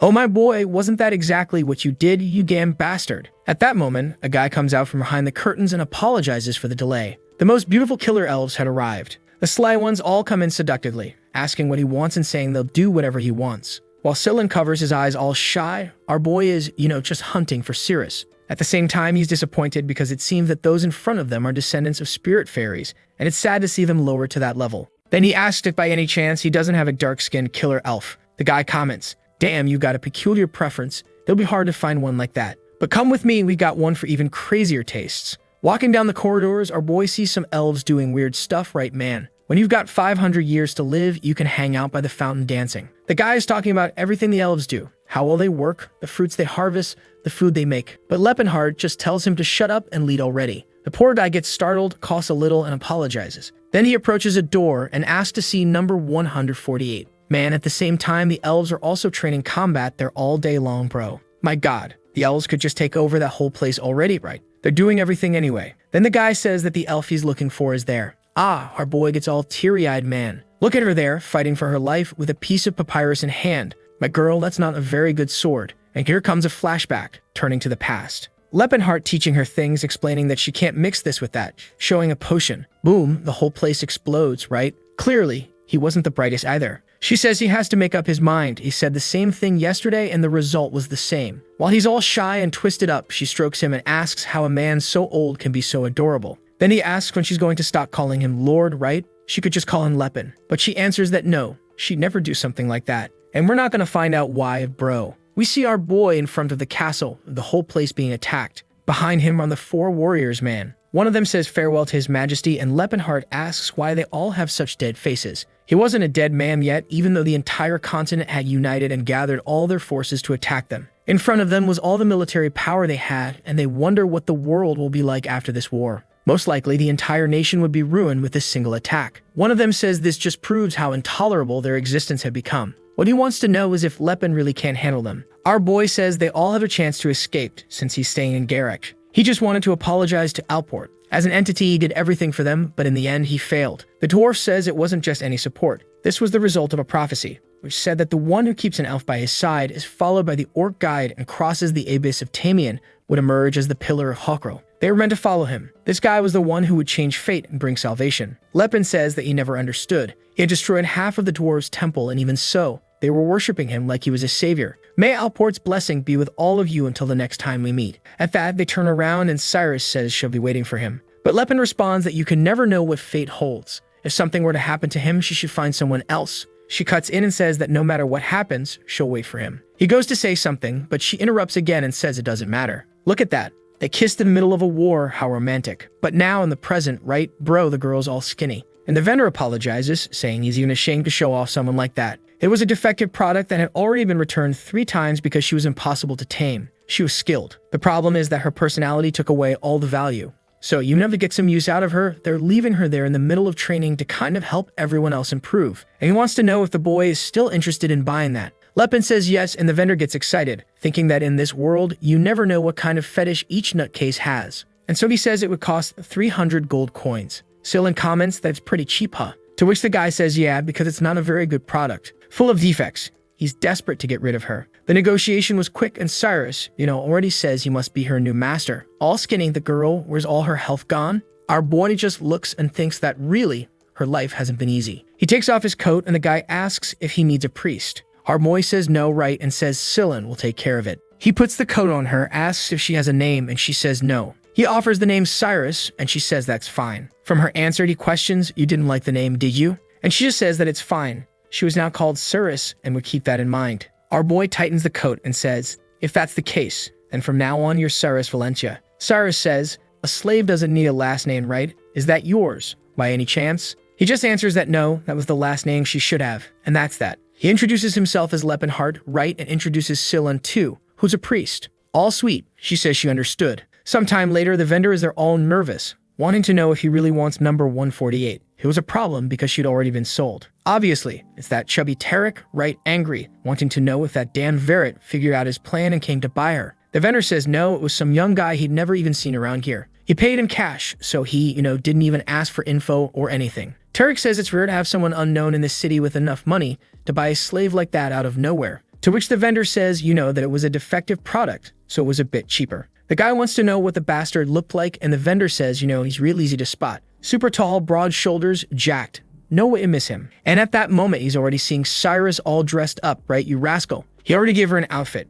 says it's not perfect, right, but tells her to wear that for now, and later they'll get something better. On the streets, he asks if she's hungry, and she tells him to do whatever he wants. He tells her, like, he'll try to think of me like I'm your owner, which only makes her ask if he's planning to return her. Awkwardly, he says that's not what he's talking about. While Cyrus is trying to figure out what this guy's deal is, he gave her his coat, bought clothes, and now is treating her like she were a human woman. Our boy says, I'm going to treat you like a travel companion, which makes Cyrus think she finally figured out what his fetish is. A pervert obsessed with adventure stories, right? She's thinking he's kind of planning to take her into a cave and do something crazy. And apparently, he wants her to pretend she's a knight by his side or something like that. So she says that's fine, she'll call him Lord Lepenheart. Next scene, she's already all chubby, stuffing herself with lobster. That wretch. I've never eaten lobster in my life. I just want to try it, just to know what it tastes like. Our boy explains that this Ledeni's Grace is the most famous restaurant in Jeplin. They worship the goddess of abundance, so everything there is well served. Scylan comments, right, that if it's the goddess of abundance, everything should be free. To which our boy says that Scylan says that, but his team also makes money off of healing. The femboy tries to defend himself, but our boy just says that he was raking in tons of gold coins even if he gave them away afterward. Then the two notice that Cyrus was devouring the dish. Right away, she calms herself down, to pretend like she's chill, while Lepen wonders if she doesn't like the place.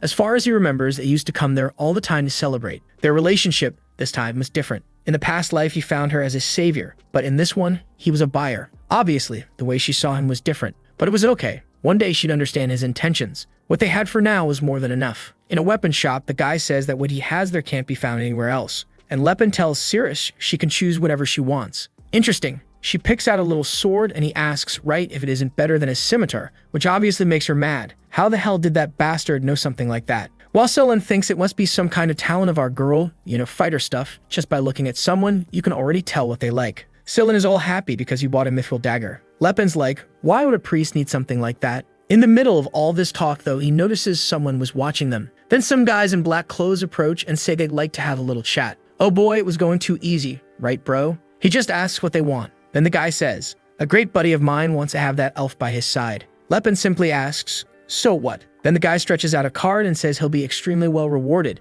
so he should sell her now. With that amount, he could buy another elf of the highest quality. It was a once-in-a-lifetime opportunity. Lepen, of course, just replies that he's not interested. The guy says, friend, you don't know. You're not getting the situation. It's better to be well rewarded than not. But our boy bro stares him down and says he won't repeat it. He's not interested. The guy turns and says, all right then, seems like you're really attached to that elf. They leave and our boy finds it strange. Who do these guys think they are to come threaten him like that? Back at Tarek's house, the guy is going nuts, wanting to know how they came back empty-handed. The military guy tries to explain that the jacked weirdo wasn't accepting any amount of money, no matter how much he offered. The fat guy says just beat her up and steal the elf. Problem solved. A servant says he knows, but they have to wait for the right time to capture her. At that moment, there were too many eyes around. They could kidnap her later and then hand over some extra money to him, saying it was a sort of compensation for her having died. The fat bastard says the plan isn't bad and that he should take some guy named Lantis with him this time. Back at our boy's place, bro, he's still loaded with gold coins. The plan was to spend 2,000, but it seems like he ended up with more left over than expected.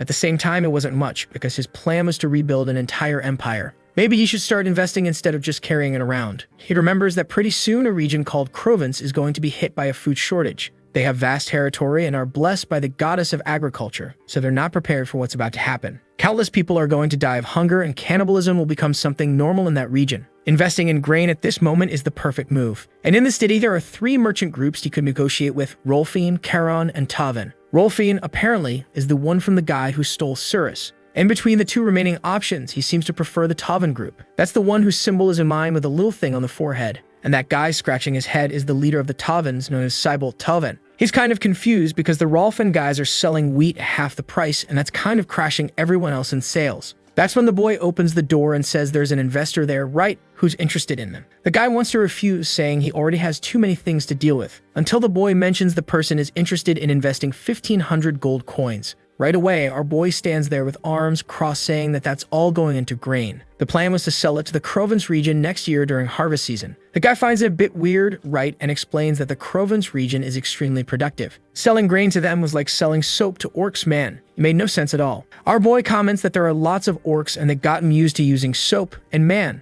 they smell nice. The guy finds it odd. He tells him to just forget that, and then tells Cybolt to just accept it already. If it didn't work, he was the one losing money anyway, so there was nothing to worry about. The leader, though, says that he can't accept an investment like that, right? He had to reconsider or else it'd be like burning money. Our boy stands up and says fine then. Since they don't want his money, he'll just go somewhere else. But then the guy asks him to wait and tries to explain that the Tovan merchants weren't in such a good spot at that moment. On the other hand, with that money he had, they'd definitely survive. So yeah, he kind of accepts. Lepenheart knows this guy was annoying to negotiate with in the past life and he hadn't changed. But he warns that the money is his and he'll spend it how he wants. They were to bring the paperwork. What if a single coin was used somewhere he didn't authorize? Things would get serious. The guy accepted, and in memory, Lepen says that he would need a favor. He wanted to take advantage of the information network they have to get intel on someone who's over at the Magic Tower. Obviously, right? It must be about the real Lepenheart, or in this case now Tessin. Outside, Cirrus and Ceylon are there and she's practicing with the dagger, while remembering a high elf who said they were the protectors in the forest. All elves should live eternal life under the blessing of the world tree known as Elvenheim. The animals were their friends and the trees were what provided them with infinite food. Even though they'd ended up in meat because of the humans, the great empire of Eldia would one day rise again. She, as one of the heirs of the great fairies, should never forget. But man,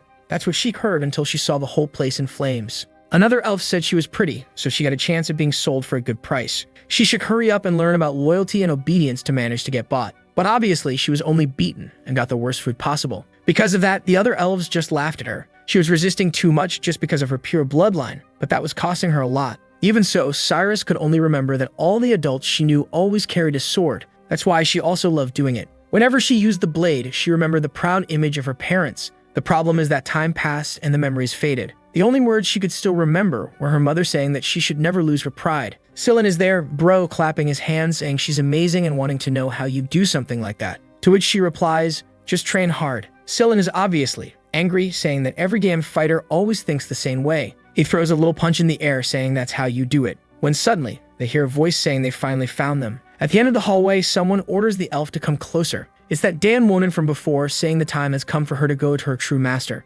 Yikes, man, and the whole crew is there. Bravely, Ceylon puts his hand on his hip and asks who the hell they are. But the guy says for them to just give up already. They were going to take care of everything. Ceylon insists, and the guy comes in swinging, bro, completely nuts. But Cyrus jumps in for the defense and slashes right across the first one's neck. The guys come at her, she spins around, stabs one, then another. Man, like 3 are already dead. The guys there trembling, wondering how a damn slave is acting like that. Why would someone who was just bought already be that strong? And Ceylon man starts conjuring buffs right away until something almost hits him. He warns that no one's going to care if they get rid of some random pilgrim. Ceylon's pissed, but Cyrus tells him to calm down. Then she starts walking forward calmly, bro, and tells Ceylon not to worry. She'll handle it. The soldiers obviously aren't happy with her boldness. One of them says it's time for a certain Talcata to get to work. Oh man, here comes another slave. Huh, bro? Slave versus slave. And like in every story, the orc talks all rough. Talcata work now. Talcata take elf. Sorry, that is fate. And Cyrus immediately notices the guy was very skilled. The man gives the order and tells Talcata not to leave a single scratch. She moves to block the first strike, but he comes in with a curved blow, man, and hits her square on the shoulder. Even so, she seems to have managed to shift to the side. But she realized he was fast and strong. As she attacks, she regrets leaving the scimitar in the room. The bastard dodged and she pulled off a beautiful capoeira move. While the leader's shouting, telling him to finish off that elf woman quickly. Talcata's angry now, knowing that if he drags this out, he's going to miss dinner. He charges again. The two face off, he comes down with an overhead slash, but Cyrus moves in. By the look on the orc's face, he seems to have messed up and she slides under the blade while approaching beneath the attack. She locks eyes with him and he realizes he screwed up, bro. As soon as the sword went off to the side, she smiled and slashed at his neck. Lucky for him, he had armor. The orc can't believe she ran toward the attack like that. Any normal person would be afraid of dying like that. Then Ceylon calls out to Cyrus and tells her to block the dagger's man, already starting to cast his buff. But the soldier says he won't let that happen and throws a dagger. Of course, Cyrus jumps in front and blocks it. But because of that, the fanboy's invocation ends, man. Too late for the fools. All got crushed. Or apparently not, because Ceylon says that this power only works on undead and dark beings, but at least they'll buy some time.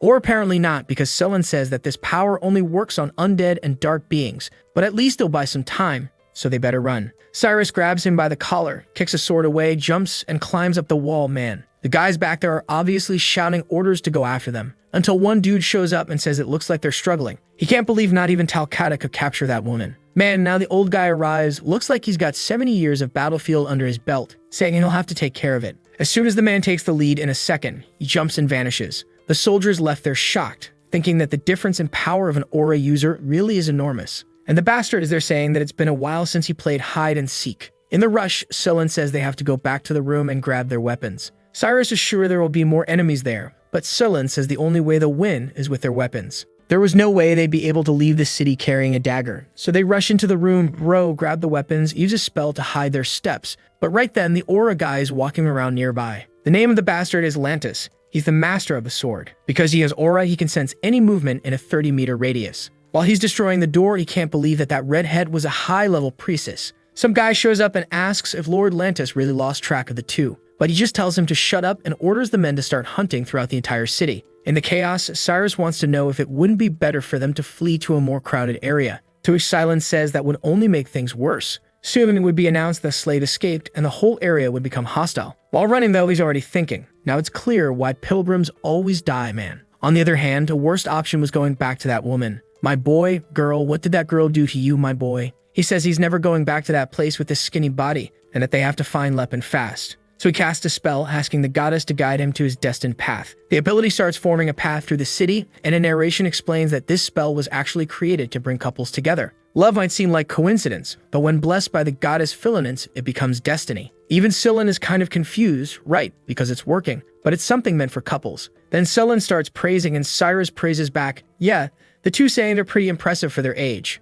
Suddenly, they're kind of in an open field and Scylla explains that it was his ability that led them there. The problem is that right at that moment, that bastard Lantis shows up in front of the two. Right away, Cyrus tells him to step back because that definitely wasn't Lepenheart, and Lantis smiles, thanking them for the day's workout, but warns them that they better not think about running. And man, Cyrus charges in like a madwoman, thinking the worst thing would be to turn your back on an enemy like that. The attack looked like it would hit clean, but Lantis dodges in a second and says that for a slave elf, she was pretty talented. He's already behind her while Cyrus wonders, what kind of man was that? Still, he begins to activate his buffs, wondering why a swordsman of this caliber is involved in nonsense like this. He gives a whole speech and stacks like 5 or 6 buffs at once on the dagger. Looking at the dagger, Lantis is confused. To use that many buffs at once, he'd have to be at least at bishop level. And Scylla is celebrating, saying that even if it doesn't seem like it, he was one of the badasses from the Vasily region. Cyrus goes in swinging with her strikes, but even so, Lantis says it's not going to make much difference. In the moment, her blade breaks and the guy slashes at her. Yeah,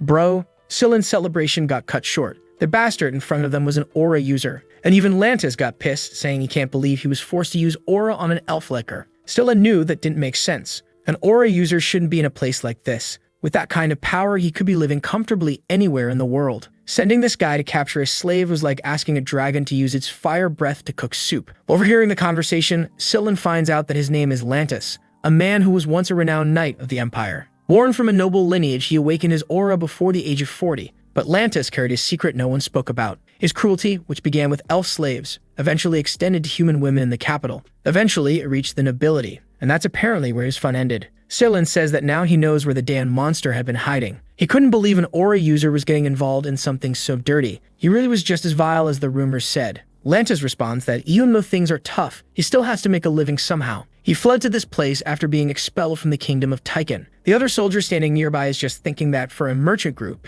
being able to afford someone strong like that was the biggest advantage. Lantis lives peacefully and does whatever he wants while they use the money, which they have no shortage of. Suddenly, Lantis points at Cylon and says he's going to seal his holy powers. He knew very well what happened when you let a high priest keep his mouth open. Cylon, bro, I don't even know what happened. Gets completely struck down and the guy is asking Lantis not to hurt the elf. Tarek would be furious. But Lantis just says they can always get priests to heal her, so it wouldn't be a big deal. Suddenly, he looks at Cylon and says he noticed that this priest had a very pleasant appearance. The soldier says it looks like the worst has happened. And Lantis is saying this experience will be quite unique. Man, the big old hand is coming in to grab, until someone slices it. I thought it was our boy arriving, but nope, it's Cylon, bro. Even Seal, he stood back up and said he wasn't gonna let them do whatever they wanted. The guy asks, how is someone with their tendons destroyed getting up? He was the most handsome, alive, fragile zombie he'd ever seen. Looks like they were going to have to cut off all 4 limbs to get him to stop moving. Right then, though, an explosion from behind, right man. The badass has arrived, saying he found the bastards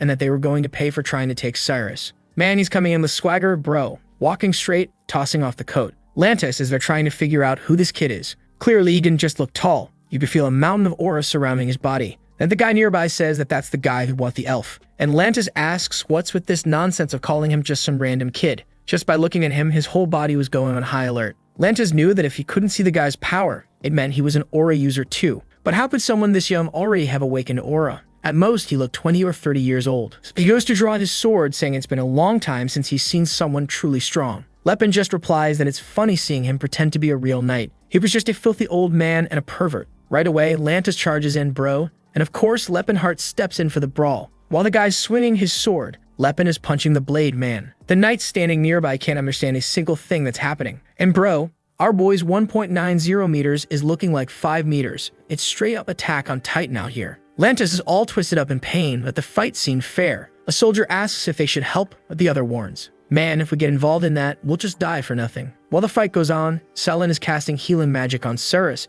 who asks whether Lepenheart really was already a mana user. Lantis is still going at it, realizing that the bastard wasn't just someone who had mana. The bastard, on top of that, knew how to fight. No explanation made sense. Either he awakened aura as a teenager, or he was a 40-year-old man with a baby face. And then, bam, another punch from Lepenheart, who's mad bro, wondering why a dirty old creep like that had such sharp swordsmanship. From now on, he was going to punch anyone who said the path of the sword teaches good manners. Lantis backs off, crashes onto a pillar, and is trying to understand how the guy was blocking sword slashes with punches. Right then, he asks the boy if he was a student of Gerard that came of the fist. What the hell? This guy knows everything, man. Damn. Lepen doesn't say anything, and that bastard wants to know why someone as strong as him would care about a mere slave. Lepen, man, asks, what's this talk about a mere slave? The people they treated as slaves have thoughts and emotions too. He lands another punch while Lantis dodges, asking what kind of idiocy he's talking about. Lepen remembers that in his past life, people reacted the same way. The belief that all other races were beneath humans was deeply rooted in the world. They could see other kinds of beings cry, laugh, or suffer, and still think those emotions mattered less than humans.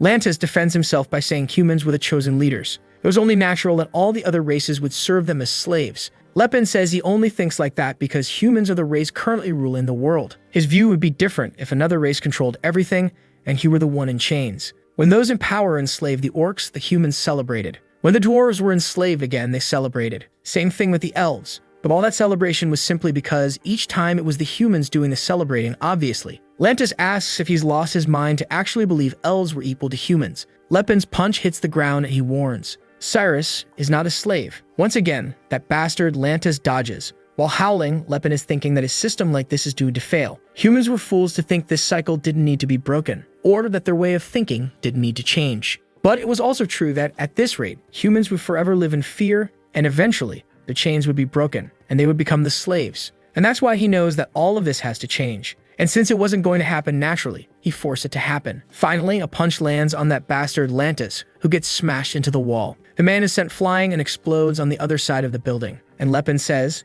no one better have the nerve to call Cyrus a slave. It was going to change this world for her, bro. And Cyrus is there wondering if he's right in the head. But remembering all the things her mother used to say, she smiles. Lantis is there, crushed under rubble, begging for mercy. But Lepen just asks why he would show mercy to a pervert like him. The guy starts swearing by his lord's name that he'll spend the rest of his life paying for his sins. Our boy says that, judging by the expression, he did look pretty sincere. And Lantis says yes, he can trust him, he'd never do anything evil again. But Lepen says, I hate how you people think. Believing a simple confession erases all the sins you committed. If you truly wanted forgiveness, you should give up on living and not beg to stay in this world. Lantis says not to worry. He was going to die, yes. There was no need for Lepen to dirty his hands by killing someone like him. But our boy simply replies that he already had plenty of blood on his hands, and he wasn't worried about that. Suddenly, he says, all right then, since you said that, I'll believe you. He clenches his fists and says, I believe you're seeking forgiveness, so it's time to pay. Boom, one more punch and that's it, man.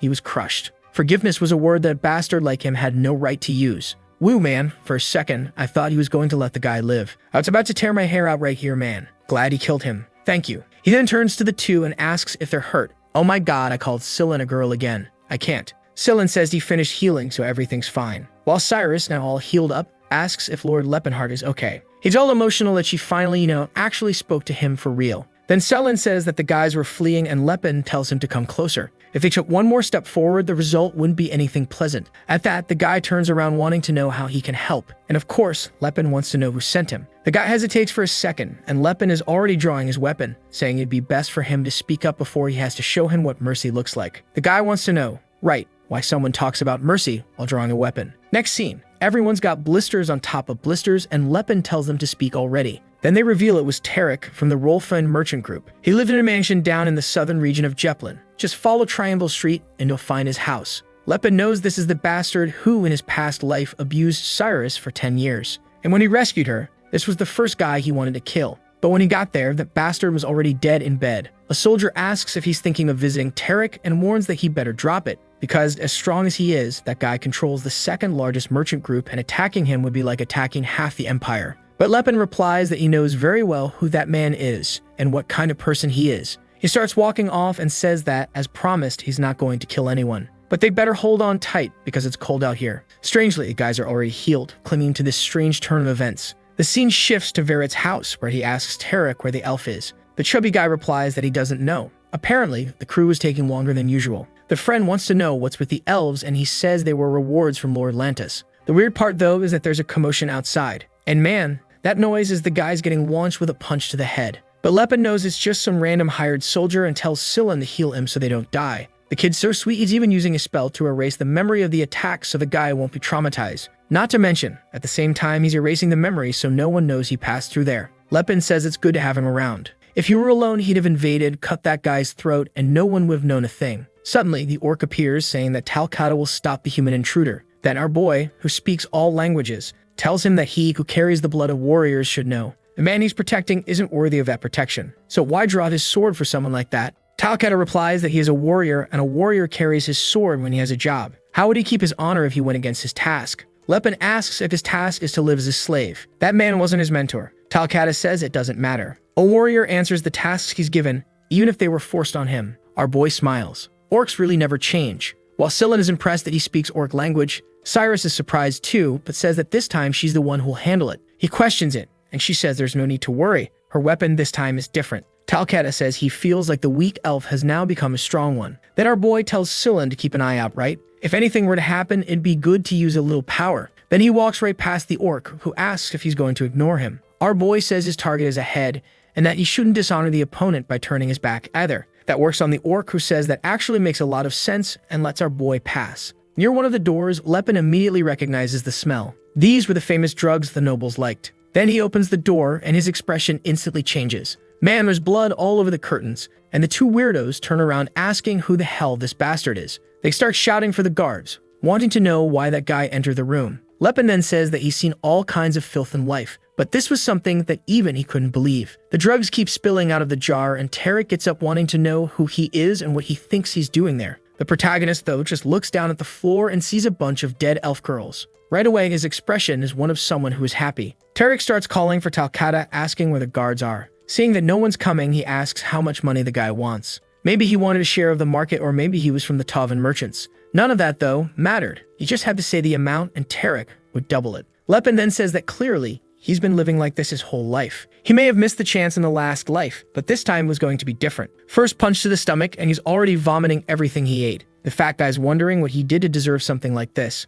Lepin grabs him by the hair and says he's the bastard who tormented Cyrus. Man, I think he shoved his hand inside him and ripped him from the inside out. The blood splashed all over the other fool, Verit, who's standing there yelling that he's crazy. He had killed the man with his bare hands. Lepin says that for people like them, who don't see slaves as human, that should even seem unfair. And the idiot is still trembling, saying, "You killed a man, you're a murderer. What are you?" He still has the nerve to say he lived an honest life, and not an ounce of shame for all he's done. At the door, Cyrus and Scylla are just watching. They see the body on the floor, and Cyrus says that was brutal. Lepin then says that the other guy deserves an even worse death. Stylen steps in, saying he agrees. Then the little elf girl comments that he seemed pretty calm about it. Our femboy replies that he's been an adventurer for a while, so he's used to it. Then he smiles and says that Cyrus managed to beat Talcata. The poor guy said she was so strong he didn't even have a chance. Lepin uses his perception and realizes that the orc who seemed half dead there could still be saved. At that moment, Verit yells out, saying he remembered the damned girl. She was the slave he had returned. Cyrus, however, wants to know if it was him who killed that girl on the floor. He says that doesn't matter, and she starts drawing her sword, warning that his life wasn't worth that girl's, but that was the minimum to be paid. Vera replies that it made no sense to be killed over a simple slave. But man, he already got cut, apparently. No time for much talking, stabbed again. As she spins the sword, Lepin is just watching. The girl's rage wasn't small. Sometime later, under the moonlight, in the middle of the forest, all the slaves had gathered around a campfire. Talcata says there were 17 elf women and 9 orcs. These were all the slaves who survived in the mansion. Cyrus thanks him. He says there's no need. His sword had been broken, and now her master was his master too. Stylen comments that in terms of gender, yeah, it's a bit unbalanced. And the reason is obvious. There was no such thing as a male elf slave. The pointy-eared folks are all snuggled up, chatting in elven tongue, which no one understands, while Cyrus thinks that maybe she misjudged who Lepen really is. He then shows up, apologizing for taking so long. Sillin wants to know what that is in his hand. He says, it's the document of all the slaves. It wasn't easy to find since it's something important. Sillin asks how he managed to find it, and Lepen replies, easy. You just hit the right person and suddenly the thing shows up. The femboy comments that he really acts like a careless idiot. Poor guy says that in 50 years of life, no one's ever said anything like that to him. And he realizes, yeah, in this life he's being way more reckless. Apparently, the rough personality had taken over. Sillin wants to know what the document is for. Lepen says, you'll find out soon enough. Then he shows it to everyone and says he doesn't want anyone there to keep living as slaves. So starting today, he guarantees freedom for all of them. But this group, right man, who were born and lived their whole lives as slaves, are a bit confused. What does freedom even mean? They don't even understand it. Poor things. They say the new orders from the master are too complicated. Our boy is there, disheartened, right man. They didn't even understand the concept of freedom. Sillin wants to know if he plans to become a slave trader. Lepen says obviously not. He has no intention of selling these people. Sillin asks him not to give up being an adventurer, to not just live a life sitting still. But our boy says that now they carry the Rolfing seals, so they no longer belong to Tarek. That was kind of just a way to ensure these people had a safe place to live. He knew the sad part was that they didn't have a home or place to return to, and that's why they had no desire at all to be free. Just throwing them out into the world would be the worst thing, and that's why he was going to first start changing how they think. The scene then shifts to Sebald's trading post, who's there asking why all of Tarek's slaves are now with him. Our boy says he'll find out soon. But for now, what he wants is for Sebald to take them, hide them, and keep them safe. He was going to receive some interesting news tomorrow, and then Sebald would know the truth. But he better hide them well, because otherwise he'd be the main suspect. Sebald is too scared to ask what happened. Then Lepen tosses in 100 coins and says that's to cover the costs for these people. The guy thinks our boy just robbed the mansion. Imagine when he finds out the truth. So he says he has a place outside the city of Jeplin, where his other slaves live and no one would suspect a thing. But Lepen says he only wants that place if it means no one will be mistreated. Sebald says not to worry, but without gold coins, it might be too much. That's when Lepen tells him this money is to guarantee their education. Of course, the guy finds that strange, right? He says they must have already received plenty of training under Tarek. But what Lepen wants isn't training. He wants them to learn how to read numbers, write, study philosophy, history,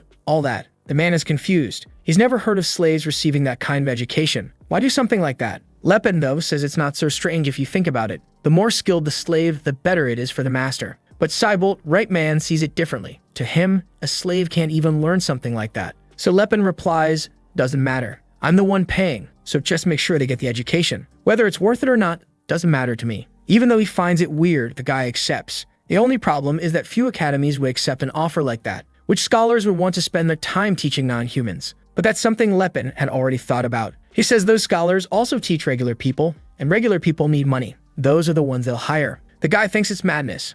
How can someone who hasn't even finished school teach anything? But man, Lepen is having to argue every step of the way, bro. He says he doesn't want advanced knowledge, no, just the basics. Finally, the guy agrees, saying fine. He'll do all that, even though he still thinks he'll come to nothing. The truth is, this idea of educating slaves isn't even new. Someone had already proposed something like it in the past, but the nobles never embraced the idea. Why do you think that is, right man? They wanted to maintain the belief that only humans were superior enough to learn complex knowledge. And now Lepen knows he needs to start using that foolish belief to his advantage. If the slaves learn something like that, it kind of breaks a major argument. At the same time, it's more than obvious that a long time ago, these rules were made like that to prevent the other races from becoming intelligent and starting resistance movements. Obviously, most humans alive today have already forgotten that it started because of that. As soon as these slaves got educated, Sebald would be shocked by the results. Right then, if he's smart, he'll want to start educating his own slaves to increase efficiency. If that works, it might become a sort of virus that spreads across the entire continent. Because merchants, man, they just want to make money. They don't care about anything else. The plan is to change perception, something he wasn't able to do in his past life.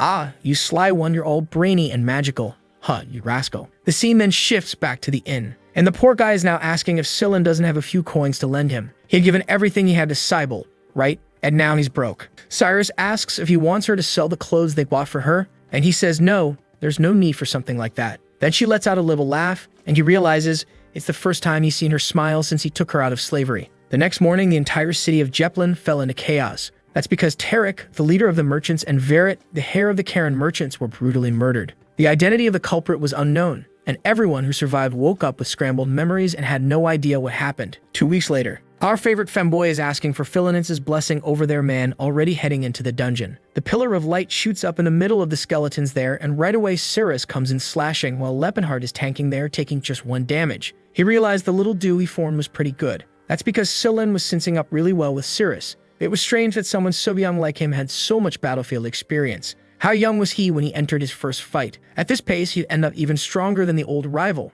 right, St. Ellen? What's strange is why this kid didn't become famous in the past life, right? Did he die young? He asks if the boy is hurt, and he answers that this so-called ruin of Elysian has stronger creatures than over in Fulton. That place there, like he just said, is the Elysian Mountains, and there's something extremely important there for Lepin to recover his magic. In front of the door, he says he finally found it, but Silent warns him, man, that thing was sealed with magic. No way they were opening it easily. What was the plan now? He should have hired a mage. But Lepin says, give me a few seconds and I'll prepare a spell. Right then, Sillin gets confused, man, asking himself, what do you mean? Our boy tells him to calm down, it's just that in the past he was a warlock. Obviously, that messes with the kid's head even more. What's this deal about a guy who fights and uses magic? The bastard was already good at martial arts, awakened aura, and above all, was smart. The world really was a mess.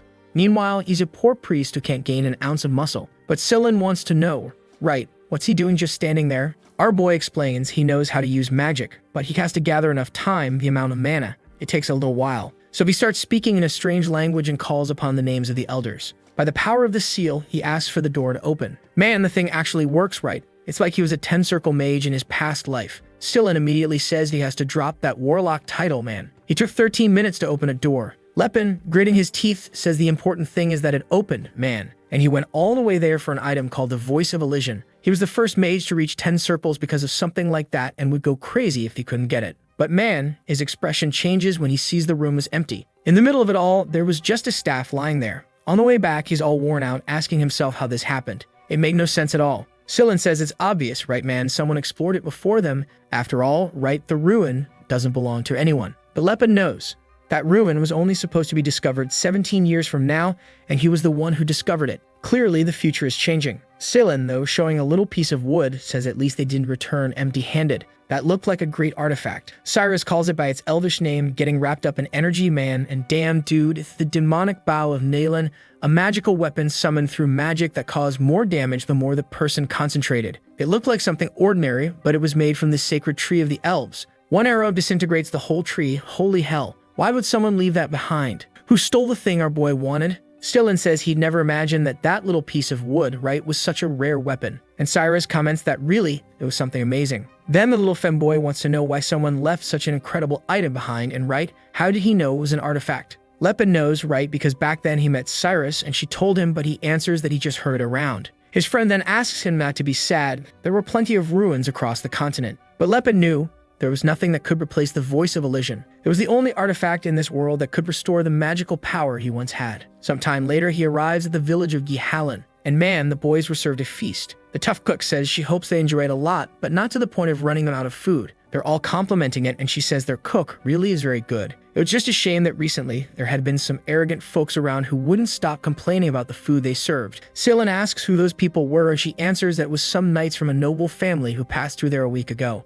They said something about exploring some ruins nearby. Right away, Lepin is already handing over a coin and telling her to tell him more about it. She says Viscount Calburn came with an expedition team. The strange thing was that everyone on the team seemed much stronger than him. In fact, there was a knight clad in gold from head to toe. You could tell he was strong just from how brightly the sword shone and how the armor reflected. But at least he was a really respectful guy. Lepin knows very well who the famous knight with the shiny outfit is, dude. Then the scene shifts to a castle, where someone thanks this captain Eustace for his work. He replies that it was all thanks to Viscount Calburn. But the Viscount says, come on my boy, it's thanks to your reputation and everything the Knights of the Golden Kingdom are doing in this region. It was an honor to witness your skills up close. Eustace says it was nothing much and then announces that, as promised, a third of the artifacts will go to him. And obviously now our protagonist must already be heading in the direction of these guys. Back in the meeting after they said, right, that he'd have to keep a piece of the relics, the old man said that was fine. For him, it was a privilege to fight alongside a knight, so he didn't mind. The bastard's saying that because he already has enough money, and having a connection with a guy like that was more important.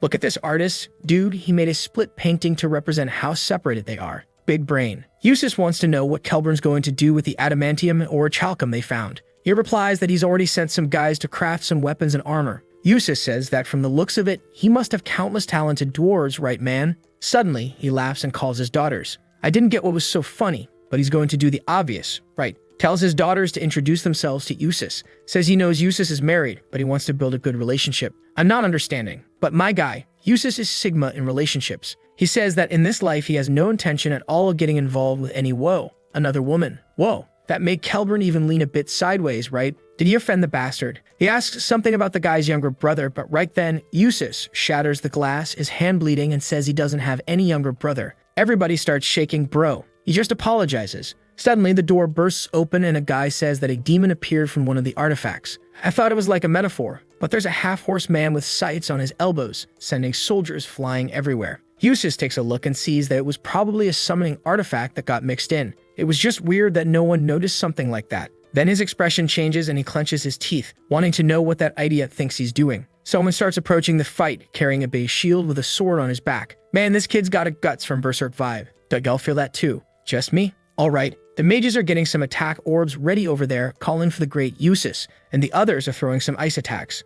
Man, it's chaos everywhere. Soldiers on the walls, bro. This devil won't give up. Then the brother raises his sword and says that now that the foot is immobilized, they just have to wait for the captain. But then another guy looks back, desperate, and asks what the hell Russ thinks he's doing. Apparently, Russ is our deep web guts man, still charging and saying he's going to take down the creature. He jumped in all on sheer willpower, but I've got a feeling he's going to starve. The slash looked dead on. Blood even spurted, but the boy, right man, he got smashed and thrown to the other side of the gate. He gets up kind of crook when suddenly a barrage of fire flies in and hits the creature in the chest. Someone tells Mr. Lot to leave the idiot there and maintain the perimeter. Russ calls out to Eustace, who turns and tells him to stop calling him by name. They weren't brothers, since he was born from someone with a dirty body. Did Russ's father get with another species, or was it just some girl from honest work? Eustace, looking at the creature, says it's Stephian, a monster only those who use aura can defeat. He tosses the sword to the side, does a few moves, puts it in front of his face, and calls for Eldred to awaken. Ah, so you're a Power Ranger, huh, sneaky one?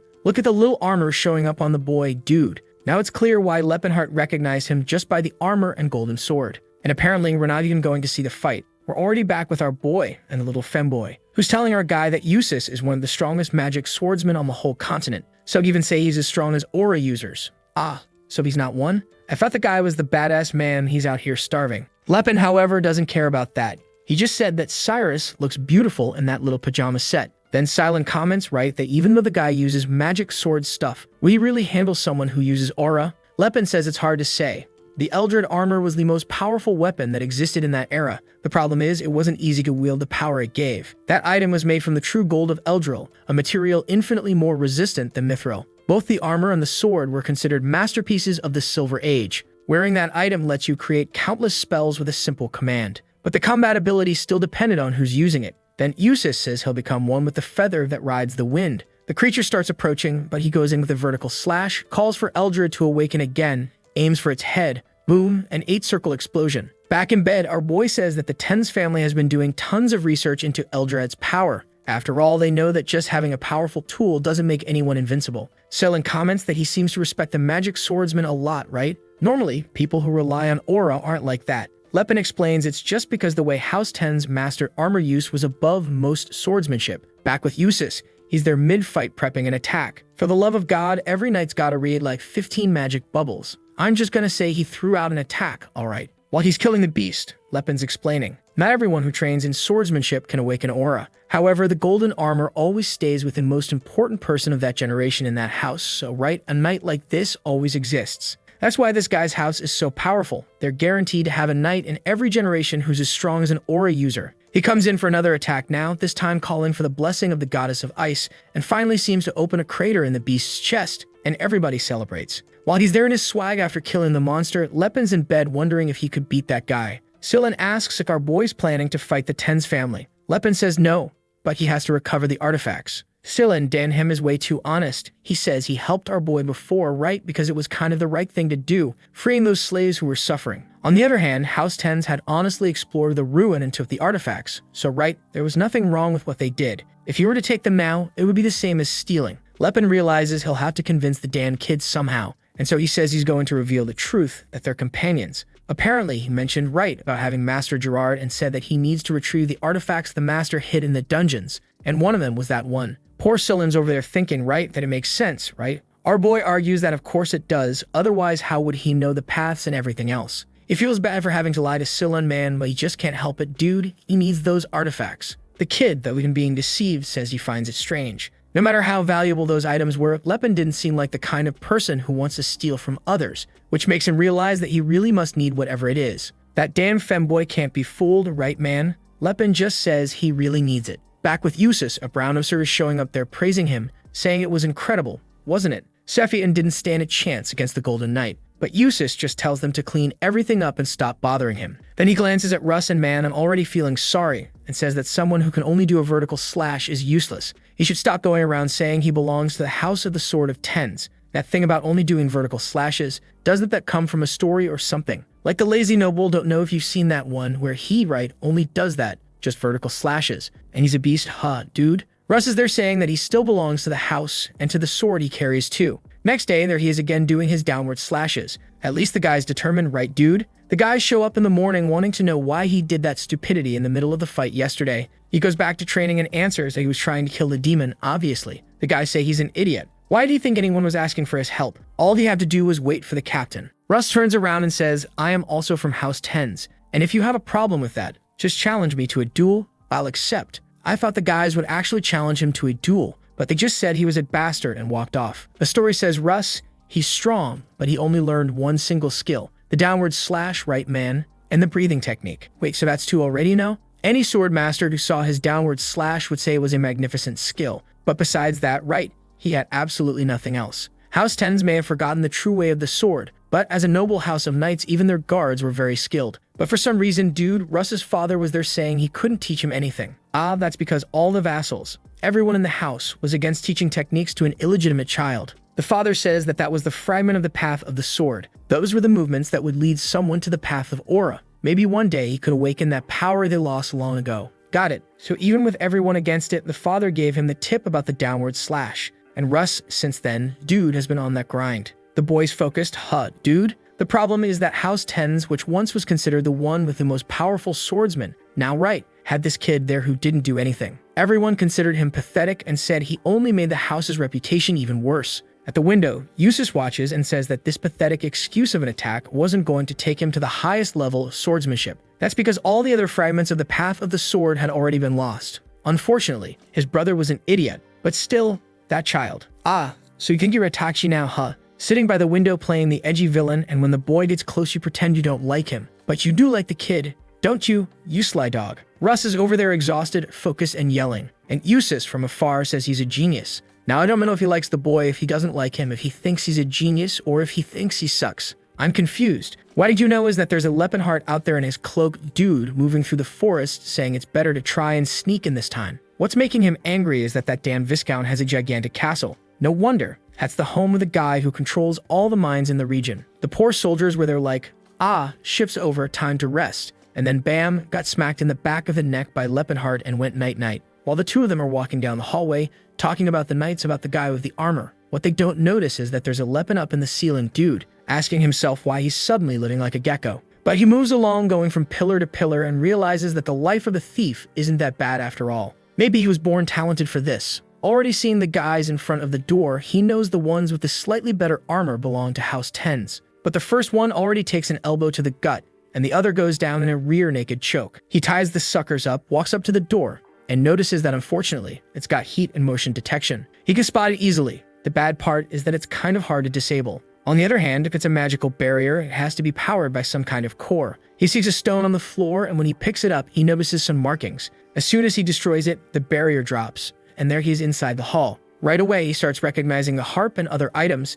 It was all the stuff from that place. He notices the order and names are a bit wrong, right? Like whoever touched it didn't know what they were grabbing. He's zooming through the corridor, knocking everyone out, but the hard part is holding back so he doesn't kill anyone. The mages are casting some kind of fireball spell, man, and our boy grabs a dude and uses him as cover. The guy calls him a monster, but our boy knew that guy's clothes had magical protection. The guys rained down a volley of arrows, which on Lepen's body felt like someone threw water. The problem is, suddenly some kind of liquid-like chains hit him and start clinging to his body. Lepen's impressed. They already realized they can't capture him, so now they're just trying to immobilize him for a while. It was hard to admit, but these knights really were trained. That's when someone slams a shield on the ground. Russ comes running and says he's gonna make him suffer by the sword of Tens. Another soldier tells him to fall back, while Lepen wonders, what the hell does this idiot think he's doing? Man, the problem is, he's coming in hot with that downward slash, dude. Strangely, Lepen seemed to know who Russ was, he just couldn't remember exactly. The steps were normal, the body was normal, but that downward slash was surreal. The attack looked like it landed clean, but my god, right dude? Lepen just used the chain to stop the sword and gave him one to the ribs, snaps fingers that sent the boy spinning. Our boy's confused, wondering how it's possible for someone to have such a powerful downward slash and at the same time be so bad at fighting. He was the most weirdly unbalanced person he's ever seen. But right then, someone starts giving a speech. Dude, you already know it's gotta be that damn Usus. Our boy defends himself, but the problem he didn't want to face shows up, the damn Golden Knight, who says it's strange that someone so skilled would be invading people's homes to steal. Lepen replies right that he has his reasons, man. Obviously, though, the guy says the reasons can wait till later. And our boy's already charging in, dude. At the Academy of the Undefeated, they teach that whoever strikes first wins. Usus charges in too.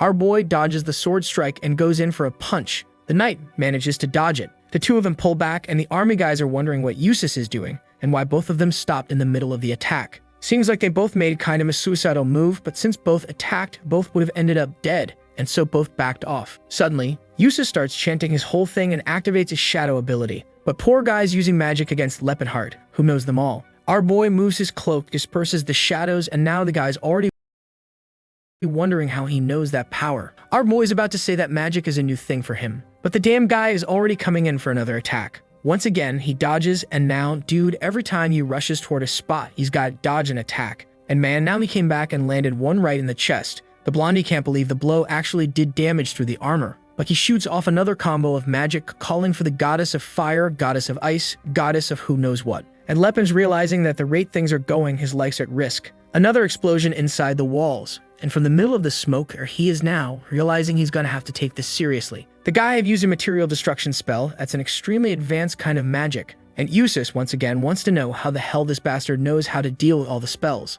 The only way a human could fight him on equal footing would be if the person was an aura user. Then he activates a decomposition ability and a purplish toxic mist forms around Lepen. But he also knew that you could neutralize that with a simple air shift. One stomp on the ground, the attack breaks, and he's already face to face. Clean hit, he manages to block again with his sword. And the bastard is still thinking about whether our boy has aura, right man? But now he says things are going to be different. He's sure now the guy knows how to use aura, so he's going to respond accordingly. While dodging the attack, Lepen thinks that this damn magic really is dirty. In his past life, he always thought it was only fighters who use sneaky little tricks. But now he realizes that's not quite how it works. From afar, the other knights are just watching everything explode. Meanwhile, Usus wants to know why an aura user is acting like this. That's because our boy isn't even using all of his power, since the techniques are kind of easy to identify. He didn't want to associate this theft with his master's academy. And Usus starts noticing. He had the physical prowess and the power of an aura user. So why wasn't he using aura? If that was the case, he was going to lose there without doing anything. So then he calls for Gerard and Eldrin to awaken. I think that's the armor and the sword. In the very same second, Lepen realized the danger had arrived,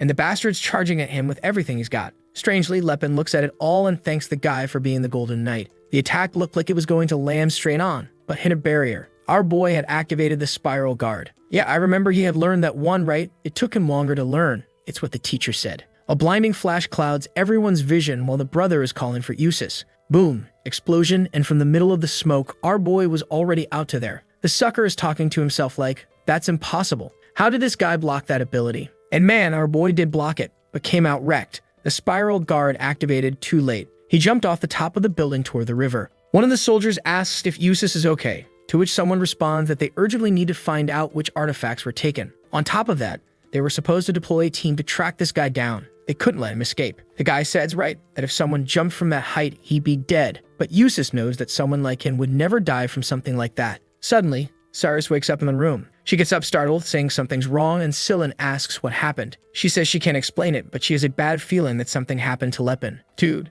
Next day, they're already talking about capturing the two little bandits. And Cyrus is on the run, while Scylla is saying he's a real man, masculine, he can't be carried around like that by some ordinary lady. We see a soldier giving a coin to a guy. That's because the whole town's been tasked with tracking them down. Man, what is this attack on Titan going on here? Everyone on the rooftop shouting at the intruder to stop moving. She had nowhere to run, so she was supposed to drop her weapons. But man, Cyrus just pulled out that legendary bow and bam, right in the face. Usus asks what's going on, and the guy apologizes, saying that for some reason, all these bandits were very skilled. He says it's all right, he'll handle it from here on out. Cyrus calls for Scylla, right, telling him to hop in her arms again. and the poor guy is over there wondering when Lepen's gonna start his muscle training. At that moment, they hear someone calling for the Blade of Wind. Definitely must be the announcer guy again, shouting out all the powers. And Cyrus is already running off carrying Scylla. What is this? The guy has golden armor, golden sword, and he floats. And our bronze elf girl recognizes him right away, man. And Eustace finds it strange that an elf was carrying such an expensive blade like that.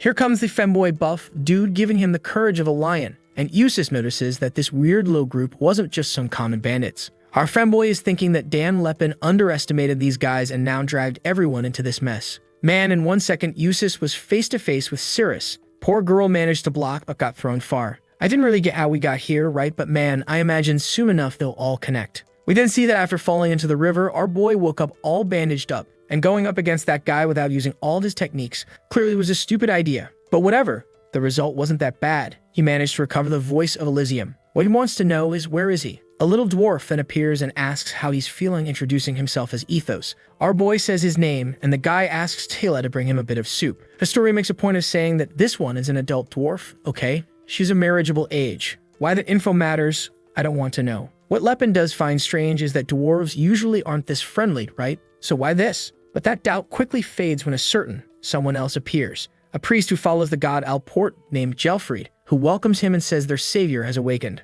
Lepen, right, is staring at him kind of confused, and the old guy already says that 6 years ago, prophecy was given to the high priest. The one with a body of steel and infinite knowledge would emerge from the dark path. He would be brought by the tears of the north. They would follow him, for he was destined to change the future and bring salvation. The explanation, right? The big smart guy was going to float out of the river currents and save them because he's the badass. That was the explanation the high priest gave to the dwarves. Our boy realizes that the look on the dwarves' faces summed it up. Yeah, this Alport is the god that the dwarves follow, and he's the one who gives the prophecies. And apparently, a new one was given 6 years ago when he reincarnated in this world, which shows that once again this god is present in this timeline and is taking action. Apparently, the guy was willing to support him once again, even though he failed in his previous life. Truly a generous guy, or actually a generous god, right? So he asks if the dwarf healed a human just because of this prophecy, and the guy replies that he would never doubt the words of Alport. Sometime later, the little dwarf girl is saying that his recovery is amazing. He gets up and says it's thanks to the soup she made. The girl is staring at him all cute, wanting to know if she should call Gelfried again.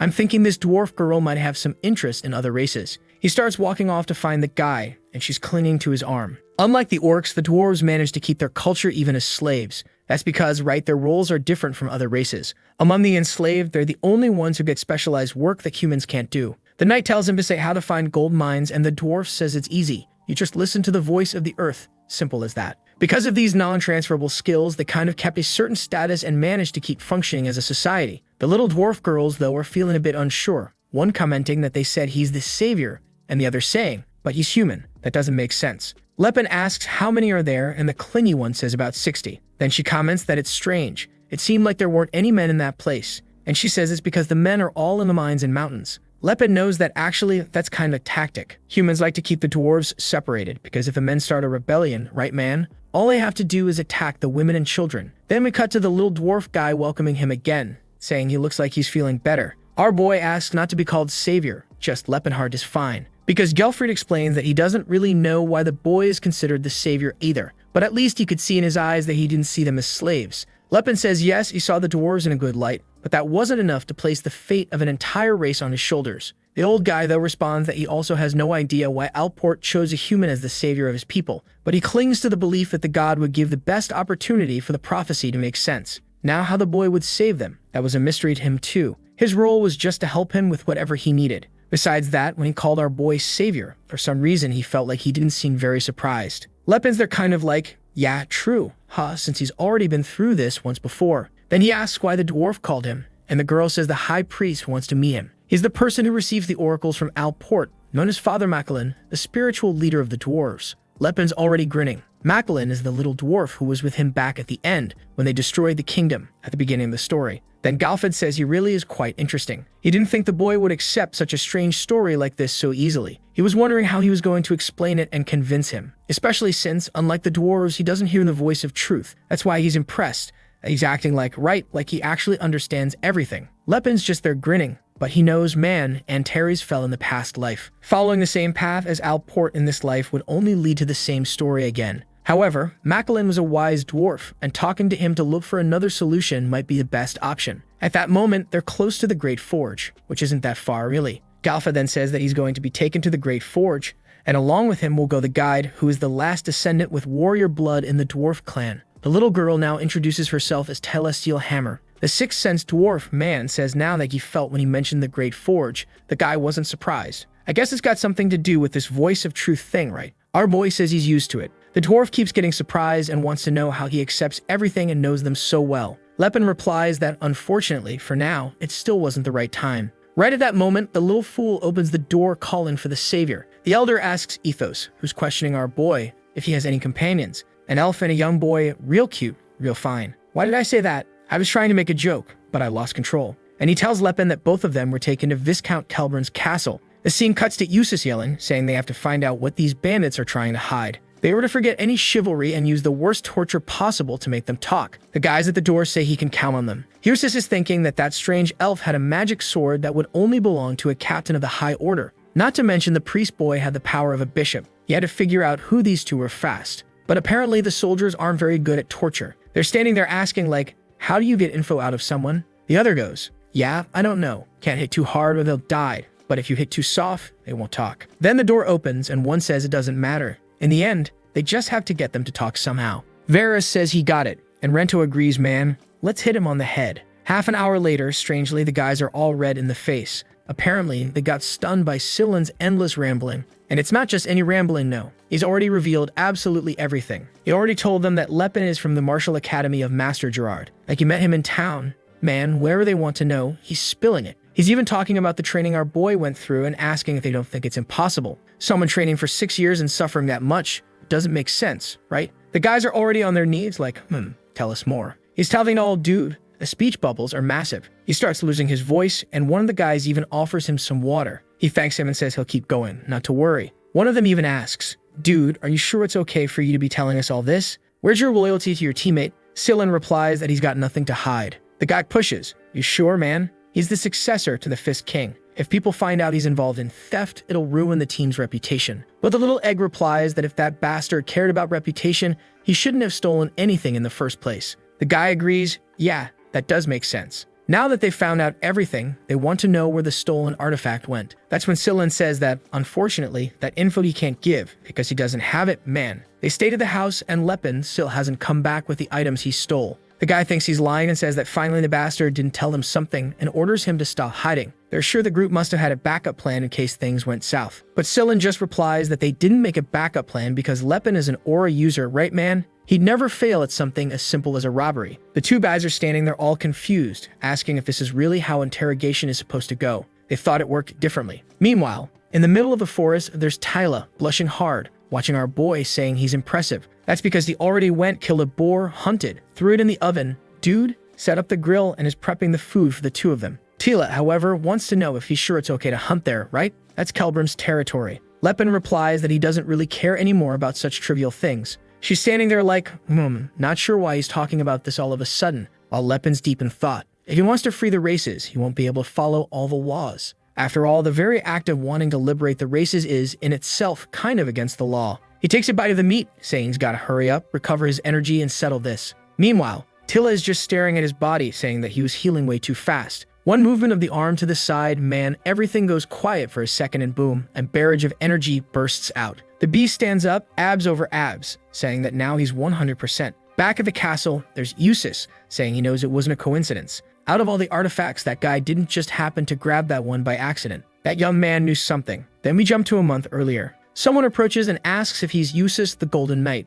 He tells the guy to identify himself, who says that if he really is the heir of House Tens, he'll recognize that symbol. Upon seeing the crest, he knew it represented the Silver Sages. On the day Eustace became heir, his father revealed the secret passed down to all successors. It was exactly about these so-called Silver Sages, powerful beings capable of destroying nations. They carried all the world's knowledge and wisdom and had technology and magic far beyond what exists today. But they were few, live in hiding, and never revealed themselves to mankind, except during times of crisis. Within the Silver Sages, even a king of a nation was considered someone mid-rank, and Eustace drops to his knees and salutes the guy, who hands him a scroll and says he'll trust that Eustace will explore the ruins of Elysium in the name of House Tens. He could keep all the artifacts except for one, the one he desired, the voice of Elysium. However, he better know that if he failed, there would be consequences that could affect the fate of House Tens. Eustace is their sweating bullets man. That's when someone knocks on the door. It's Veras and Rento saying they finished the interrogation. They seem to be telling the truth, but it was kind of weird. While they explain, we're shown the guys talking at the gate. The guy is shaking, saying he's scared of what happened yesterday.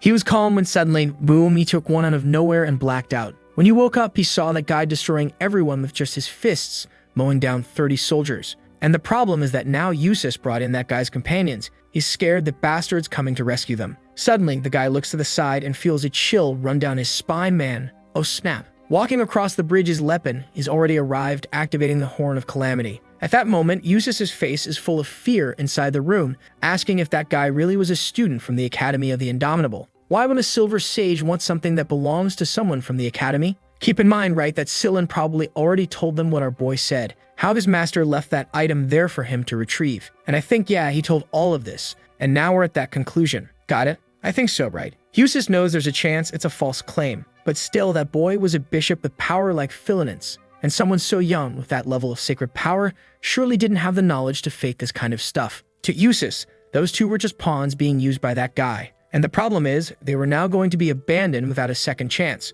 How was he supposed to capture the Dan Lepen if he already escaped? He could use the power of House Tens, but even then that would be meaningless, since the voice of Elysium couldn't be recovered anymore. In the middle of that thought, dude, everything is interrupted by the explosion on the bridge. As soon as he looks out the window and sees it, he recognizes the energy man. The bastard was back. And our boy says he heard that his companions were being held in this place. Half the castle was already in flames, and the knights were shouting to show this arrogant fool the power of tens. The guys shout that today's fight won't be like yesterday's, and our boy says the same thing, dude. Today, he wasn't going to hold back. The guy sends Rento and Veras. Yep, the same guys who did the interrogation. But one attack from our boy, and the poor guys come flying back like pieces of trash. Our boy warns, armor is useless against any strike that uses aura. At that moment, the priest over there starts asking the gods for blessings, preparing some magic, and now everyone's coming and buffing left and right. But Lepen just dodges, lands a punch to one guy's face, then calmly decks another in the face, one stomp on the ground, and everyone goes flying. The bastards don't stop though, man.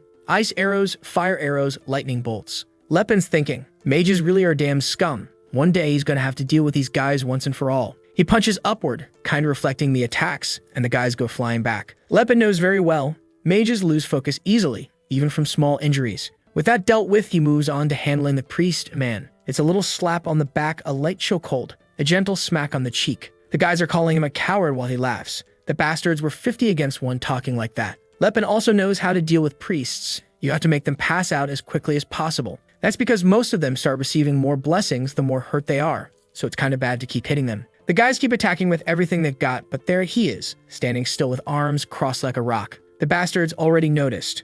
This time he was completely different from the night before. Then the commander turns around and asks why the hell Russ is just standing there. He was supposed to help the team. The guy's pissed. This brat always charges in when no one tells him to, and now that everyone's giving the order, he just stands there. But Russ, man, he's standing still because he's kind of in awe. That was the sight of a radiant light guiding the flow of strength. Sometimes it would expand and strengthen. Sometimes it would move as one. That was what was known as aura. Now he could see why he moved like that and why his power expanded that way. Finally, everything was as clear as crystal, and he naturally understood, something that had never been taught to him, or maybe could never be taught. Only those who reached the pinnacle of martial arts could understand the true movements. Now he understood what the behavior of a true master was, and the only thing he could do was admire. Then came a barrage of attacks. Our boy dives to the side, looks up, smiles, saying he took long enough. Eustace declares that in the name of House Tens, he wouldn't tolerate any more rebellious behavior. Look what you've done to all these knights. Lepen tells him to stop pretending to be surprised. He'd been hiding and watching for a while now. Eustace is stunned, wanting to know how he noticed,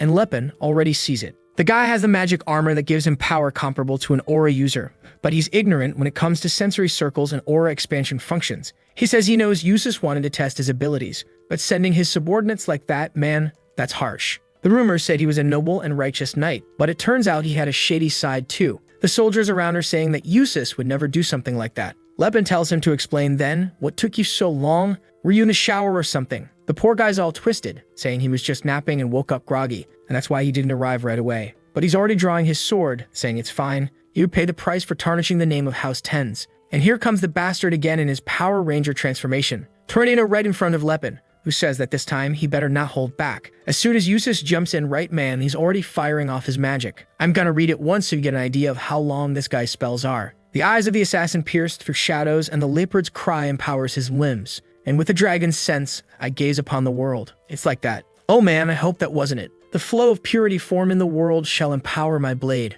All of that. For one attack, dude. And Lepen's just standing there waiting, bam, punches the sword. Way easier that way. Aura activated, straight up brawling, punches flying back and forth. The problem for our boy is that even with his body reinforced, he was still taking damage. Eustace seemed to notice some hesitation and launched more attacks. Thank God, this time without another speech. And off goes Lepen with that spiral defense, whatever it's called, man. At the same time he defended, he was already moving forward, clenched in. Meanwhile, back in the prison, you've got the two waifus of the story wondering what the heck is going on. Cyrus says that it's probably Lepenheart coming to save them. And Scylla replies that she likes to act all distant and cold, but she's pretty convinced he's coming for her. Kinda shy, she answers that she's not really sure how Lepenheart's mind works, but it seemed like he treated her a little too well. Scylla says maybe he really likes a little elf girl. To which Cyrus replies that she also thought at first it had something to do with race, or maybe he just liked a bit of adventure, who knows. But when she looks into his eyes, she can see something more. Scylla says that really, women's minds change when they fall in love. They all start thinking he's different, special, that he has something no one else does.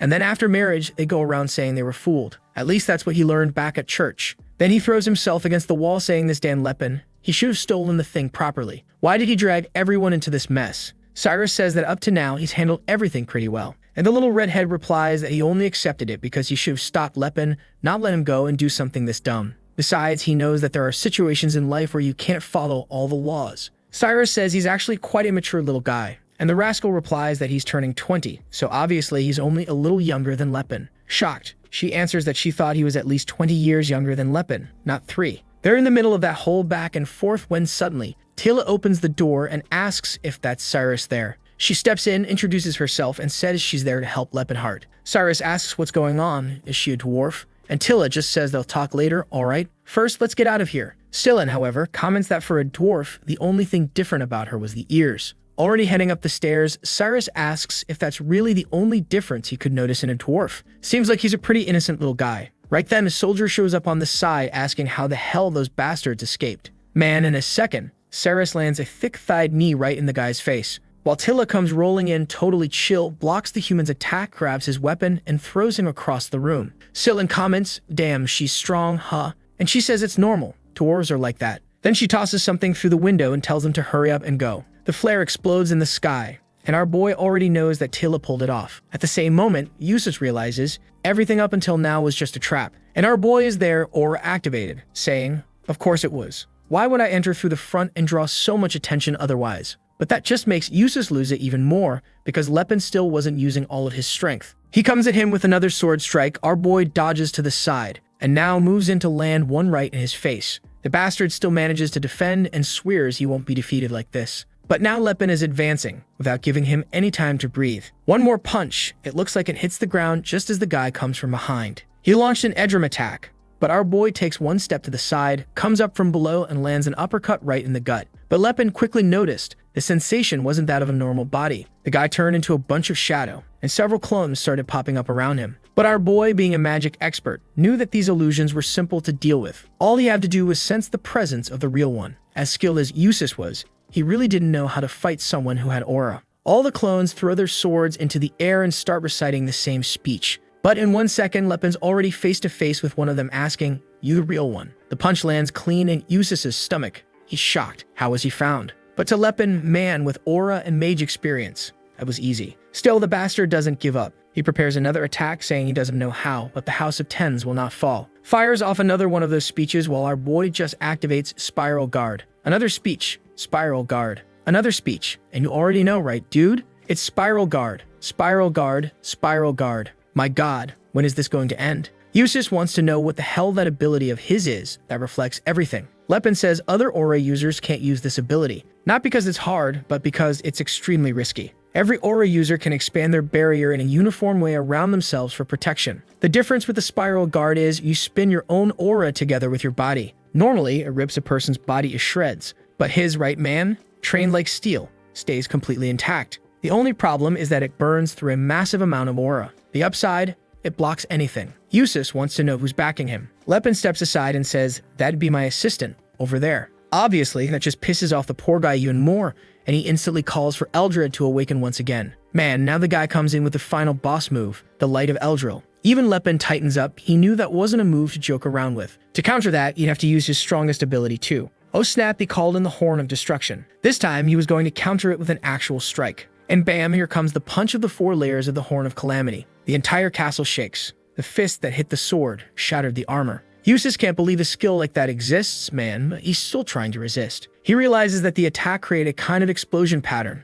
like a rock falling into a lake and sending out ripples. But instead of letting them fade, he gathered them into a single point. Even so, he was refusing to lose like that. Hoof, man. But the fist went straight through in the entire place. The mountain of muscles' clothes were already all ripped, and now the sucker went flying. Normally we say someone exploded into the wall, but this time it was literal dude. And the bastard's just standing there like a total Chad. Meanwhile, the rest of the army is trembling, wondering how the captain lost like that. The most powerful sword of House Tens had fallen. Walking toward the sword, Lepin comments that magical items do self-repair, though it'll probably take at least half a year. As soon as he picks it up from the ground, the guys yell that they knew he was a bandit. But he just hands it back to one of them, saying he had no choice but to destroy everything. That's when the soldier realizes he wasn't there out of greed. Lepin was thinking about taking that sword to Cirrus, but he knows there's another sword, the one she used in the past life, and it's way better. He waves goodbye to everyone, until someone points a blade at him and tells him to stay put. It was that bastard Russ saying it wasn't over until the entire house had fallen. His buddies are asking, like, "What do you think you're doing? That guy just beat your brother." The soldier's already thinking of kicking the bastard out,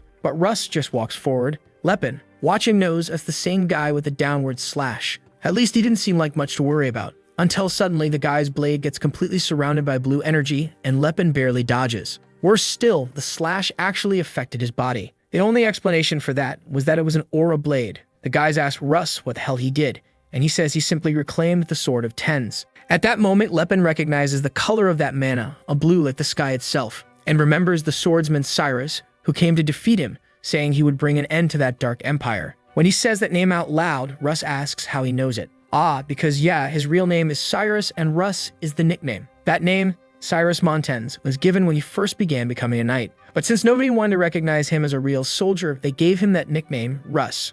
Lepin wonders how he didn't recognize this bastard sooner, since he knew he was from House Tens. Even though right now House Tens is known for the Golden Swordsman, 30 years from now it would be a different story, because they would have produced the legendary Stellar Swordsman. That would erase the old belief that House Tens relied only on magical weapons for their honor. Strangely, the rest of the group is all shy, wanting to know how he knows Russ's real name, and what's this business about calling him Stellar Swordsman. He's not that amazing, they say. The guy is totally red in the face, but the girl tells him to calm down. He must have been mistaken for someone else, don't worry. Obviously, none of that makes any sense, and Russ knows it. Meanwhile, Lepin realizes this guy is very different from the one he met in the future. Truth is, age changes people, but the recklessness was still the same. The bastard charges again. This time, Lepin has to activate Spiral Guard, jumps into action, defends, and bam, punches him in the gut. But the bastard lands on his feet and reactivates his aura again. Lepin says that being able to use aura like that to defend, right after awakening, is impressive. The fight begins again, and now Lepin's the one being pressured, forced to dodge.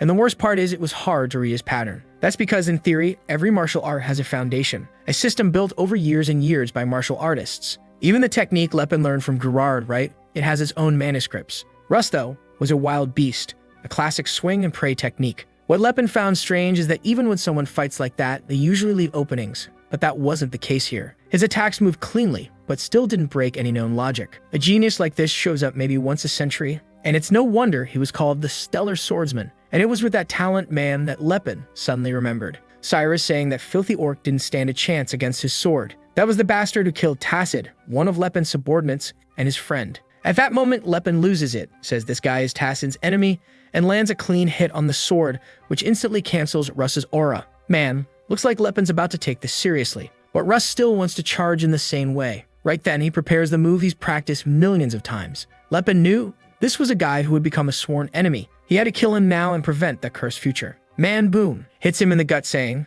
"Glad I got to meet you this early." And bam, my dude, explosion sends the boy flying far. Swagged out right there in the flames. But then the expression changes. Russ rises once more and says that he is from the House of Tens, and they would never fall. Lepin can't believe it. That punch was really meant to kill him. Unlike his fight with Eustace, this one man had zero intention of the other guy surviving. But even so, not only did he not die, he didn't even fall. He might as well be a corpse standing, but he was still standing. Lepen now asks himself, should I kill him or not? Logically, he wants to kill him. But there's something inside telling him he shouldn't. And it's not because Russ hasn't done anything wrong yet. He knows that even at this very moment with the strength Russ has, there's already a chance he could kill someone Lepen values. Getting rid of an enemy at a time like this would be perfect. But he also knows that Tessin, who had the soul of a warrior, wouldn't want something like that. He'd be furious to know that the one who defeated him had been killed and he didn't even get the chance to take revenge. So he says out loud that Tessin really would be mad. He turns around and says he's going to give him the chance to be spared, because Tessin will want that fight. Cyrus asks what he's talking about. Lepen just tells him to survive and get stronger. It was for Tessin's sake that he's walking away alive. In the past life, those two had fought multiple times, and every time they fought each other, their skills rose to even greater levels. You could say Tessin became the great orc warrior he did thanks to the battles with Cyrus. And if Lepen kills this guy now, he'd be affecting his friend's future too. With that, he just walks away, while the kid stays there frozen, watching. But, whoa man, he clenches his teeth and screams, bursting his aura and slamming his sword into the ground. The scene then shifts to the forest. That fight was intense, man. So much happened, Jesus. Now in the forest, the tiny dwarf girl says it's good to see he came back in one piece. Lepen thanks her right that everyone's safe, while Scylla says it's thanks to them that they had to go through all of this. He knew a pilgrim's journey was full of adventure, but he didn't expect to end up in jail. Lepen apologizes, and Scylla tells him he needs to think straight. Cyrus is an elf and a woman. He had to start imagining the kind of things that could happen to her. Right away, Lepen approaches and asks if she's okay, if those bastards didn't do anything. She tells him not to worry, that it was a surprise, but the knights were all well behaved. So now he's there thinking that he better start being more careful from here on out. Everyone now wants to know, right? What was it that he wanted so badly? He shows them the cube and Scylla says that thing doesn't look like something from martial arts. Lepen apparently fakes it and says he doesn't know what it is either. The master just told him to grab it. But whatever, it's time to get out of this place. Back at the castle, now everyone's got to start rebuilding after the destruction, right man? One guy carrying a beam asks his buddy if it's true. He says yeah, he saw it with his own eyes. Finally, an aura user appeared in tens. Whoa man, the news reached Eustace. Let's see how Big Bro's gonna react. Yikes, I can already tell it's not gonna go well, cause he's asking how someone with that filthy blood could awaken something like that. He says it's the fault of that damned father who always favored Russ. The elders praised him for his skill with armor, but behind the scenes, everyone was begging for the birth of someone who could use aura. And now the Tens family had that person. A knight who, all by himself, could elevate the entire family's status. But what does that mean for Eustace? He looks at the items that are still slowly regenerating. And whoa man, he picks up the sword and says that he will forever be the sword of House Tens.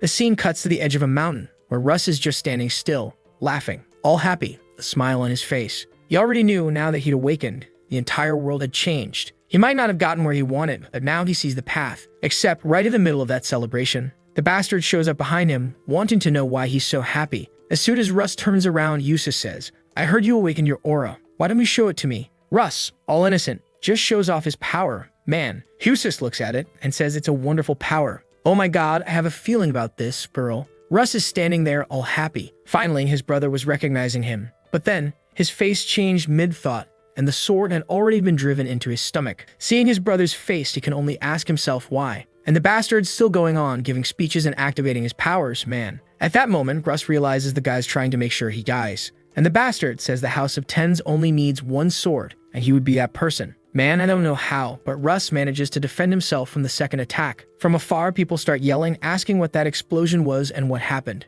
Russ takes the chance to throw himself off the edge of the cliff and falls into the water. Eustace knew life was unpredictable. There were countless stories of someone jumping into the water and coming back for revenge. And that's exactly why he had to prepare. He drops to the ground, kneeling, and the guys ask what happened. Right away, he says that Russ attacked him and tried to take his place as the knight of the house. The soldiers immediately believe him and say, yeah, that's expected from someone with filthy blood. As soon as he gained power, he wanted to take everything for himself. They ask where Russ is. He says the bastard threw himself into the lake. For Eustace, now everything was perfect. Even if that guy survived, it wouldn't be a problem. Now the whole house would be against him, and he'd never stand a chance against Eldrad. The soldiers are already leaving, saying they need to find that bastard now. And Eustace celebrates, saying being seen as a good person always pays off. It's a shame, but that was the farewell to little brother. The scene then cuts back to the forest with our boys' group. Stillin wants to know where he met Miss Tila. He says he fell into the river, passed out, and when he woke up, he was in the dwarves' home. Stillin finds that weird, right? Why would the dwarves save a human? He explains that apparently the dwarves had a prophecy that involved him, and that's why. Tila confirms it and says yes, he's the savior of their race, and that's why she's following him. Scylla thinks it's strange, he didn't even know dwarves worshipped any god like that. To which Lepen explains that they even have priests just like he is. And Tila pokes the guy, saying humans always assume other races don't have anything as organized or sophisticated as religion. But Silent, curious, asks our boy if Alport is an evil god. What did Alport do wrong? Apparently, humans believe in 12 main gods. Outside of them, there's the goddess of the elves known as Eldia, and the goddess of the dwarves, which is Alport. And Scylla's there thinking he just assumed Alport was a bad god because that's what he was told, but he actually has no idea why. Suddenly, Cyrus calls to our boy and tells him to look to the side. She's not sure, but it looked like someone in the water. And who is it, man? It's the Dan Russ. I had a feeling he'd end up joining the group, and Lepen's already wondering how that kid ended up there. Scylla asks if he knows him. He replies that it's kinda complicated. He does know him, but not really. The problem is, he's not sure now. Is it destiny? A change in the prophecy. Why is this guy here? Sometime later, Russ wakes up in the carriage wondering where he is. He immediately remembers the sword to the chest. Eustace had always been the kind of knight too good for anyone to hate. He worked hard every day because he at least wanted not to bring him shame. Deep down, he believed that if he proved his worth one day, Eustace would eventually acknowledge him. But now it was clear, the brother never had any intention of doing that. He laughs like a madman all by himself, and Lepen asks if he's finally woken up. Russ steps out a little awkwardly, wanting to know if it was them who saved him. Our boy says he was about to die with a hole in his chest. It had already been 3 days since they left that place, and now they were in the bad region. He was lucky Scylla was there. Those injuries weren't something just anyone could have healed. And Scylla says he only survived because he's also an aura user. Otherwise, for sure, he'd be dead. Russ can only feel anger toward Eustace. And Lepen man says that, well, he doesn't want to overdo it, but the guy should at least know that his life was saved. He's not expecting a thank you, but also no need to be that awkward about it. They even had to rent a separate carriage just to haul that body of his. Russ starts bowing down, saying that it's all thanks to them that he's even able to breathe right now. Our boy, though, says that he's broke as hell, and the one who paid for everything was Scylla, so he better be thanking him. Meanwhile, he's thinking to himself, now the future stellar swordsman owes me one. That's a card that could really come in handy. Even if we become enemies, maybe he won't attack me so easily now. That he asks, now that Russ is awake, what's the plan to go back to the castle? Right, our boy still doesn't know what happened. Night falls, and after telling the story, Russ says returning to the family isn't an option anymore. He's probably already seen as a traitor by everyone, a guy who attacked the hare. Lepen knows that in the far future, this guy was supposed to awaken Aura a bit later, and then challenge his brother to a proper duel. That's when he'd win and earn the right to succeed the family. Looks like this time, Eustace found a way not to lose his title. Lepen asks what his plan is now, and Russ looks thoughtful. If he goes back to House 10s, he's marked as a traitor. Then the obvious happens. He says that if it's not too much to ask, he'd like to travel with our boy. Everyone's looking at him wondering why. And he says that obviously he was saved and he's a knight. At the very least, he wants to repay that debt. But since he's been cast out of the family, the only way he can help now is by serving at his side. Lepen clearly isn't too into that idea. He says there's no need to go that far. Russ can just take some gold coins, rent a room somewhere, and disappear. Besides, they don't even know each other. But the kid just says he knows Lepen is the successor of Gerard, and that's enough. Lepen knows that in the past life, Cyrus used to travel across all continents challenging aura users to get stronger. But now that he's been branded a traitor and lost all his titles, that's not exactly an easy thing to do. That means he has no choice but to like this video that helps Mamoru make more juicy content for his viewers, activate the cheeky little bell, and I'm out.